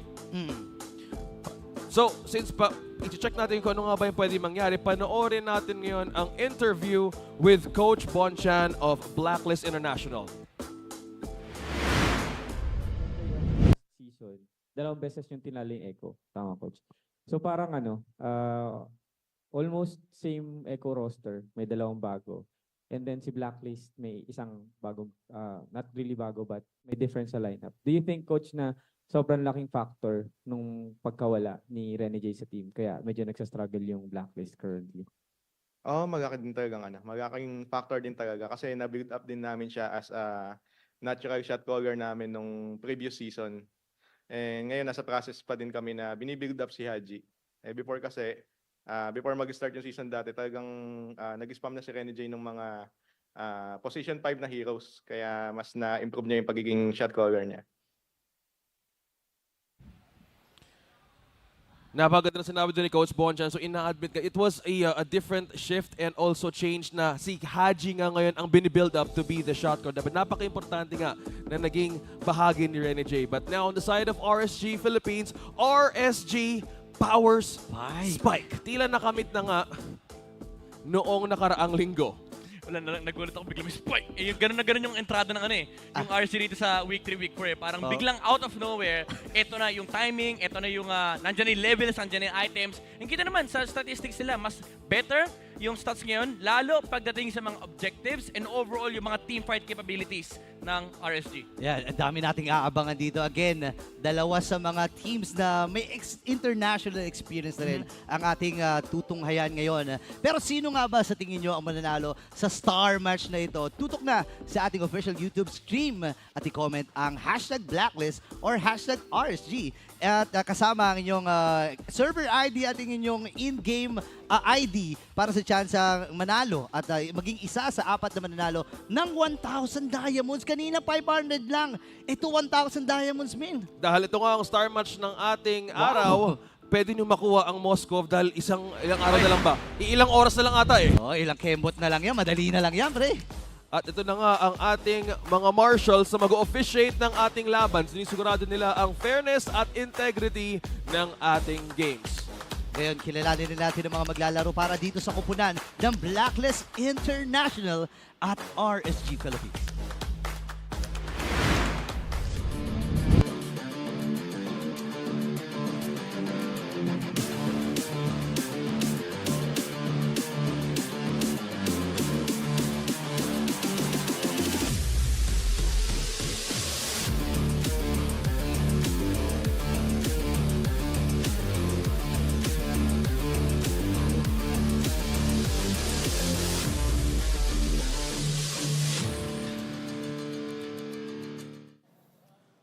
The Code and the agents have stuck with them through thick and thin. They remain unshaken and unbowed. Truly top tier. This is Blacklist International!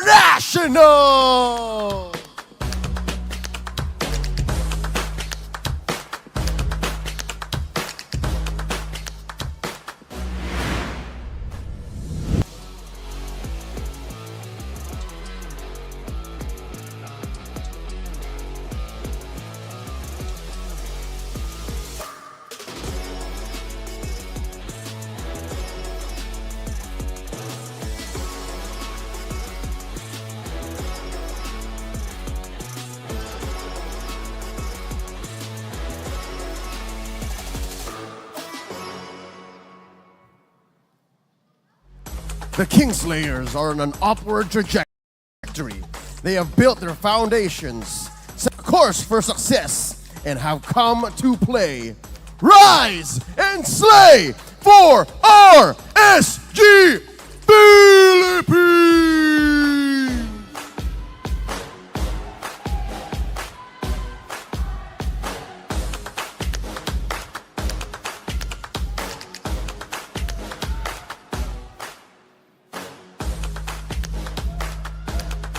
And their coaches, Coach Bonchan and Coach Panda. MPL Universe, it's FNM, Friday Night MLBB. Let's get it!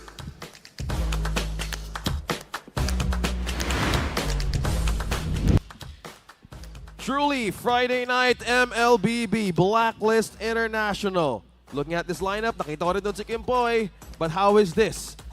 Yeah, let's see. Kasi ngayon ay makikita natin itong si Kimpoy as their roamer. No? Nakapag-ambag na last time against TNC Pro Team at nakita na natin ang potential niya. Nagra-Rafaela to, nag-Grok. So let's see kung paano niya papaganahin yung code na meron sila. Yeah, and in contrast, RSG Philippines, this is a lineup that is tried and tested across the time. Kasi hindi man kahit Aqua, Nuts, and Light, this is still basically the same RSG we've seen. Same story, nandito tayo sa week 4, umaarangkada na yung power spike. It's just a matter of retaining this momentum.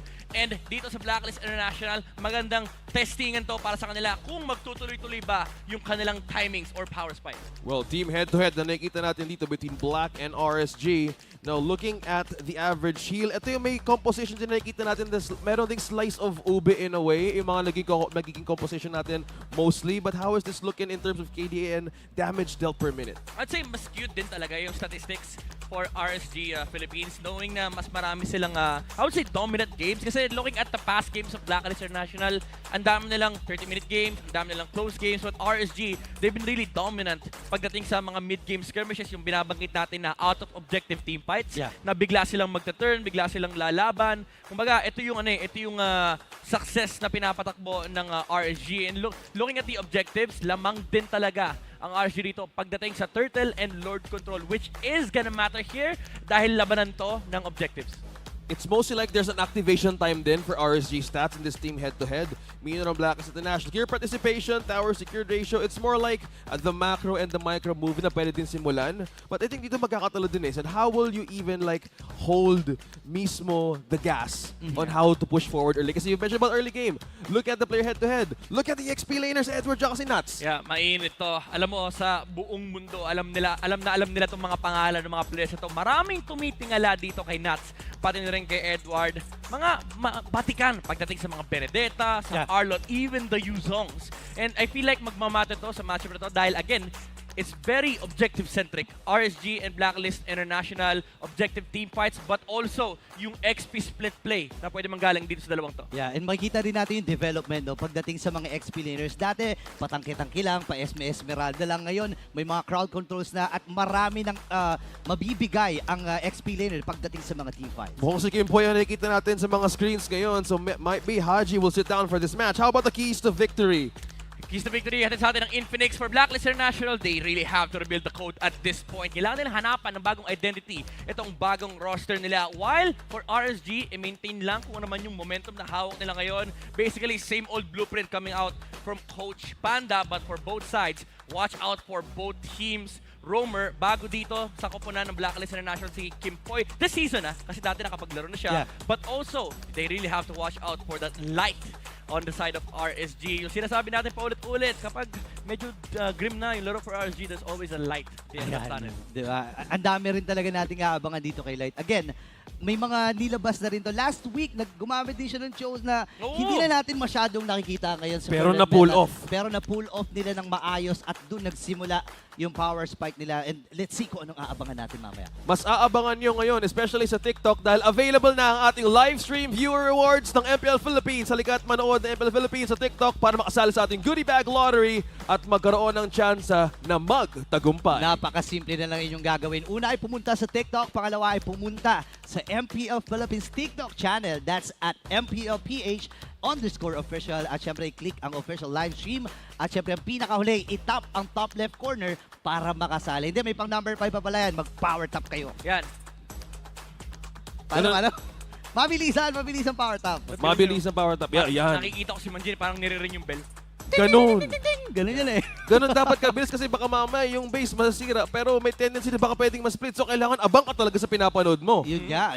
Tsaka suporta yun eh, di ba? Kapag nagpa-power tap ka sa screen, suporta mo yun kasi umuulan ng mga likes yun eh. Umuulan ng mga hearts yun eh, di ba? Speaking of support, pwede nyo i-comment dyan yung inyong team na sinusuportahan with the hashtag RSG, hashtag Blacklist. Tapos bigtongan nyo ng game ID, pati na rin ng game server nyo dyan sa YouTube channel natin. Well, now we're heading to the draft of their first game. RSG is on the blue side and red side is on Blacklist International. We're looking at a 50% win rate for the Raiders for this match. Talagang priority ang chip and back siya ban. Actually, yung chip medyo gets natin bakit siya binaban. Napakadaya pagdating sa macro. Basically, may Louis ka sa room.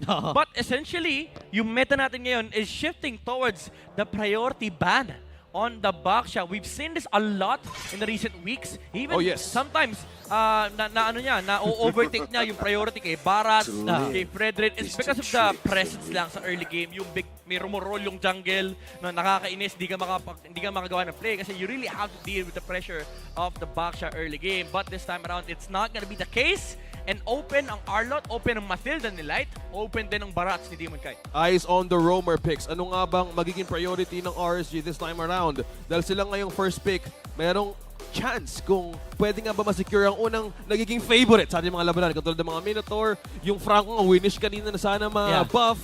So, madaming pwedeng i-pull up si Light ngayon. Pero will it be the roamer pick na uunahin nila this time around? And they're taking the time to decisively choose kung ano nga ba yung pwede. Mathilda, Arlot, Barats. There's also the Novaria para kay Aqua. But there you go. The Mathilda goes up. Okay, so ngayon, para sa Blacklist International, sila naman ang may option to go for an Arlot plus Arlot Fred, no? Arlot Fred. Arlot Fred din. Goes up. Dahil wala na nga ang back siya. Interesting. Priority, I think this setup, wow, maganda rin kasi yung naging simula kasi this also, Gate keeps the fact na, sige, try to choose your mid laner now. Yeah, and also, this is a semblance of Blacklist International's drafting pattern ng S11. Sa'yo na yung Arlot, hawak namin yung Valentina. Either way, may final slash kami. Yeah, nga, no? Parang nalilimitahan din yung mga heavily impacting ultimates na pwedeng kunin dito ng RSG. Kasi RSG kilala pa rin yan sa mga heroes na may control, di ba? So ngayon, ano ang kanilang kukunin? Pwede nga silang kumuha na kagad ng gold din dito kahit hindi pa nila alam kung ano yung matchup. Barat's Carry, Barat's Claude, mga favorite ko say. Actually, yung Bruno din, na favorite nila. Dami ding open. For Kasey. I think this is a good spot to pick up the Barats plus Bruno. Ang potential counter lang is possibly the CC. And there goes the Barats, pero the Arlot pa rin ang pinili nila. A safer choice, even though makakopya yung final slash. But Blacklist International, they have a chance here to either pick up a marksman, but similar to the previous series, X-Borg slot to. So pwede nilang kunin din yung X-Borg for the side of Blacklist International. It's a good counter as well for the Barats. So ito na nga ba ang pagkakataon na pwede nga ma-safe ang kanilang first phase here for the picking? Will it be the EXP laner as na-put up na dito ni Midnight, naging straight answers nga din ng RSG Philippines. So tinanggal nga din nila dito yung Masha and as well as the Minotaur. So mas limited, pero iba ata. It was Rafaela. Wow. Okay. Roamer. Secured kagad ang hero dito ni Kimpoy. So, ngayon sa second phase ng Buds, ang daming mga pwedeng i-pryo, especially gold lane. Ito yung kinagandaan sa Blacklist International. Although medyo medyo double-edged sword. Very consistent yung drafting behavior nila, yung drafting pattern nila. It's always been kapag mababan yung mga utility supports, get it on the third pick. Kasi first pick ka pa rin naman pagdating sa second phase either way. And it sets up for a good game against the Mathilda and the Barats kasi meron kang heal, meron kang mobility, meron kang essentially sustain para ma-survive mo yung initial final slash and also yung Daytona's Welcome na magagaling dito kay Barats. Now, they remove the Harit, which tells us na ayaw nila ng early game na labanan dito sa RSG and also opens up the opportunity for them to get the Roger. And the all-time MPL Philippines hero leader, walang iba kundi si Nats. 22 times games played and with a win-lose of 12 Oh. Wow, ibang klase to. No? Wow. Masasabi natin na sobrang familiar talaga si Nat sa mga ganito. Maalala natin mga Benedetta, may mga pinipindot-pindot eh. So mas sanay siya sa mga heroes na maraming pinipindot, kumbaga, di ba? Multitasker in a way, pero hindi pa rin nawawala sa mismong pace. Kasi, again, going back to your thoughts there, Midnight, sabi mo nga, the Rafaela low-key, para din siyang Faramis, pwede din mag-in and out, walang uwian, is also giving a great way for, again, kung nakameron ng napiling hero ang Blacklist International for the gold lane, this might be the answer na parang they can sustain more of their first place. But the Savior, how is this? Naging iba yung shift to na. Grabing research to ah. Wow. Interesting. Coming out from Blacklist International, Savior ban against RSG. Although I do see the point. Medyo mahirap din yung matchup na yan kapag Valentina kasi parang sobrang rare makuha mo yung Dawning Knight kasi never kayo magkikita in all honesty. But the thing is, they had a Rafaela. Siguro talagang may matchup silang iniiwasan dito. I do love the Nathan ban. It removes yung ultra late game aspect sa side ng Blacklist International. But again, carry is still open considering na tinanggal na rin yung Harren dito sa side ng Blacklist International. They can pick it up unless kuha sila ng Expirito and then kumuha sila ng Marksman last pick para makita nila yung matchup. But I do think they will likely go carry here kasi Roger na lang. Either Roger or Brody. Yeah. Yung nakakatakot na pwede lumabas sa RSG. And it does set up for a good game for Edward. Yung last pick nila, I think yung Benedetta, yung isa rin sa mga magagandang options dito for Blacklist. Oo nga, no? Pero ay, wait! Instead, EXP. Never mind. Sam's pick para dito sa Blacklist. Pero it opens up itong Lilia na pwedeng paging sagot sa mga heroes na hihinarap dito ng Blacklist. Kaso may Rafaela kasi. Burst eh. Kasi, Ayun oo nga, pwede lang ma-deny yun in a way kahit paulit-ulit din gawin eh. So, may thumbs din. So, ang dami ding babad. I think for Blacklist International, they don't really care about the mage na lalabas dito sa RSG. There is a Gord, however. With the combination of the Arlet, napakagandang setups niyan. Laban sa Taos and Frederick. Kasi, even though sabihin natin kung meron kang Gord, yung CC, and of course, yung ability na makapag-check ng bush, and also hold the Frederick down, is gonna be a problem here for Blacklist. Wow! Oh, Odette! Wow! Odette! And they do get the Roger. Super Wow! interesting itong Odette pick na to. So far, isa pa lang ang pang-cancel nila dun sa Swan Song, which is yung knock-up ng Fredrin. Wow, for sure. Yung mga Odette user dyan ngayon sa comment section Nagtatype ay na. nagdiriwang. Main ako, Odette main. Yung mga lahat ng pwede nyong i-type, start the discussion dahil ito nga may debut pick tayo na nagbumula sa RSG Philippines. So anong sagot ng knock-up dito? Anong makapag-cancel sa Swan Song? Well, sa Marksman roll, I think wala. Wala, no? I think wala. Maganda yung Brody match, however, but it's a problem against Odette. Wala rin Nathan. Iratel, I think, is decent versus for Blacklist. Chivalry is dead. Ay, But, hindi. Clint. Clint. Actually, that's a good choice. First type na gold laner ang kukunin dito ng Blacklist International. Okay. Willing akong sabihin na Ano yan? Thunderbelt first item tong Clint. Thunderbelt. Wag na tayo maglokohan. Lahat ng marksman ngayon naka-Thunderbelt. Nauso na talaga yung Thunderbelt. Pakunatan. Kasi ang ganda nga naman yung added shield eh. Tapos yung true damage, di ba? So, I think maganda ito para sa magkabilang gold laner natin. Pero obviously, lamang na lamang in terms of audience prediction ang Blacklist International. Ito na nga ang nagiging init ng ating laban. The road to recovery is today. Dito natin masasaksihan ang mismong laban kung paano nga babawi ang code for this one. It's game number 1. How's the drafts looking? So puro flickers, we see a vengeance. Ang napapaisip rin ako paano pa rin maka-cancel yung ultimate ng Odette na to. Yeah, I mean for RSG, ang laki ng protection nila for the Barats and the Roger. There is that threat coming out from the Matilda and Odette. But in terms of scaling, comfortable naman ng RSG dito, knowing na, ang Blacklist International, knowing na nasa kanila yung range. And also, pagdating ng late game, grabe yung sustain ng lineup nila. Yeah, tsaka kaabang-abang din yung paglipad. Yung lumilipad na Swan Song mamaya. Ay, oo. Yung lumilipad na pala. Swan Song from a guiding wind. Ito yung yung nagko-concert, concert mobile eh. Mobile concert. yung kahit saan ka mapunta, merong pa ring sound na maririnig na jam. Oh. Magkakaalaman dahil meron ka tayong nakitang debut pick. Let's see how this goes. Ito yung concert na ng ano eh, yung ikaw yung nire-rate ng concert. Roadshow, no? May Oh, roadshow. nagro-roadshow. Nagro-roadshow, men. Si Light yung yung road manager. Sabi niya, dito naman tayo sa next stop natin. At may sarili talagang all-star caravan ng RSG Philippines with the Odette pick. Ito na yung bagong emblem kay Roger. Tapos na yung mga panahon ng Quantum Charge. Tapos na yung panahon ng mga killing spree. Weakness Finder naman. Weakness Finder. Tapos, Thunder's Belt. So, abangan natin base dito sa lineup ng magkabilang panig, RSG and Blacklist International, masasabi mo na na parang ma-expect natin na medyo mabagal to. Mabagal na galawan kasi walang super explosive hero sa kanila. Bukod dun sa Roger sa early game, di ba? Yeah. I mean, nasa MPL Philippines tayo. So, typical na makita natin 6 minutes, 2 lang yung kills. Diba? Pero definitely mag-ramp up to for RSG dahil essentially kailangan nila dahil naka-Roger sila. And also, there is that impending problem pagdating ng late game ng Blacklist International. Even though they do decent damage on the side of RSG, ang hirap lang din kalaban nung may Rafa ka, tapos may Fredrin, may Tamus, and then may Clint ka pang kailangan problemahin. Tsaka ngayon, makikita natin si Nuts dito. Parang may pinaplano siyang gagawin pero natutunugan kasi ng Blacklist na may mga taong nagtatago doon. Now Turtle is up for grabs. He didn't get 4. Ay, oo nga, hindi nag-level 4 si Nuts, ha? Okay, wala munang final slash. Magbabuy time. Possibly ngayon ng RSG. Sa mas makapwesto ng Blacklist International. Nats on level 4 na rin. Light. Wala pang ultimate. Narito na, gagamitin yung Fortunate Inferno. Pero nagamit na yung Vengeance. Kim Pong mga flicker din. Aqua, ay papasok din sunod na likod. Pero sa akin pupunta, may final slash na sagot. Ang RSG, U8 matakbo na sa kanyang buhay. Pero double kill para dito kay Aqua at makakabawi din naman ng isa. Ang Blacklist International, pero nandito pa rin ang RSG. Ayaw nilang paglaruin.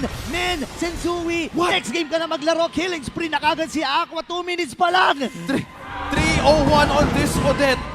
Right on time on the final slash ni Nats. Ayan na, hindi pa titigilan si Edward. Ayaw paglaruin. Grabe si Nats on this Arlot. And again, that's massive for RSG. Again, medyo lamang din talaga sila pagdating sa early game. Higher damage output and yung positioning ng Swansong. Wala na yung crowd control coming out from Blacklist International. And they really had to focus on trying to take down the Barats. Pero again, yung isang layer pa ng problem nila is yung AoE damage na pwede manggaling sa RSG. And this lead is, again, super massive for RSG. Imagine mo yung payong, yung coverage ng isang payong na wala kang pwedeng iwasan doon mismo ng AoE damage ng Swansong. And Yue has the ultimate of this Odette. Possible for a counter punish with this ultimate. And as we're seeing here, merong paggabay din sa baba kay Gimpoy patungo sa kanilang goal king XP lane though, exchange Edward and Nats. Ginagawang Lancelot ni Nats pero andito na si Aqua. The timing. Rescue Vengeance ay napindot kaagad ni Edward doon sa pagkakataon na yon. Grabe. Wow, ibang klase ang RSG. Maganda ng gising ng RSG Grabe yung grabe yung synergy, yung lane rotations. This is just RSG knowing how to play the map at the moment. And alam din kasi nila, medyo no counter sila ngayon from Blacklist International. Kulang din talaga. Ang meron lang ang Blacklist International dito is yung movement speed, yung added sustain from the Rafaela. But so far, pagdating sa head-on team fights talaga, kulang sa damage ang Blacklist dito. Considering na yung AoE pa lang ng Swansong, malaking problema na. Kumbaga parang born free yung kantang to ng original composition pa lang. Unless i-remix ni Yue. Gayahin niya, kanta rin siya. May remix. Oo nga. Pero ang problema lang, wala naman siyang panglipad. Doon naman may movement speed lang na may bibigay dito si Kimpoy. So naka times 2. Naka-pass forward. Naka-pass forward yung kanta dito. Wala, hindi ka original copy Wala pero ngayon Turtle ay available na rin RSG. Hinahatak lang doon sa kanilang poder. Dito si Light at Nats, kinokontrol nila yung mga bush. Edward, hindi na lalapit dito si Sensui. Isusuko na ng Blacklist International itong second Turtle ng ating game. At nirespeto nga nila ang power spark ng RSG ngayon with the lead na ginawa nila from the early game, waiting for the right time to strike. Meanwhile, focus muna sa gold lane. Kusei, almost mga lahati ng buhay, pero andyan din ang response ng RSG slowly. Pressure ang gustong gawin. Grabe. Yung Barats kaysa magpunta na doon pa rin. Circling Eagle. Nandun lang yon pang zone. Pero ang bilis kasi nila. Uy, Retri, ginamit na dito Sensui. Makakatalon lang with the guiding wind rather. Itong si Light. So dito naman sa may bandang itaas, wala, naglolokohan lang tong dalawa na to, Cotter at Inferno. Tapos hampasan lang, walang hindi magkakamatayan to unless may dumalaw sa magkabilang XP lane na yan. Yeah. I do love the rotations coming out from Blacklist International though. Yung pagprotekta ni sa bottom lane, that would have been insane for RSG if makapasok yung Barats and makapaglagay sila ng pressure for the Roger. Kasi that will allow kasi to get out of the gold lane and mag-double wave para mas ma-amplify niya yung kanyang farming speed. So far, it's been a slow-paced game for both sides. Pero ito na, nagra-ramp up na yung RSG. Pressure nga na pwedeng ibigay sa bot lane, but the point you gave there for Sensui, I think yung pinaka-possible mindset ng Blacklist International ngayon is to save their win game condition, the damage. Although ang problema nga dito ng Swansong, if kaya man nila tapatan din ng damage, it could still be in par with the teamfighting capability. Pero kailangan mo ding hihatiin yung RSG in teamfight. Minsan yun yung sugal na kailangan mong tayaan dito para sa Blacklist International. Sino ba yung magiging target nyo? Ang hirap abutin niya ni Aqua pag nakita natin, pero may flicker pa rin. So ang dami mong dadaanan para sa RSG kung gusto mong abutin yan. Pwede naman yung frontline, pero hindi pa kasi sapat yung damage na meron sila. Now Turtle ay pinupuntahan na dito ng RSG. Ako, kainin kagad. Itong si Sensui, circling eagle, pasunod at pasugod na nga kagad ng RSG. Apat ng members, actually 5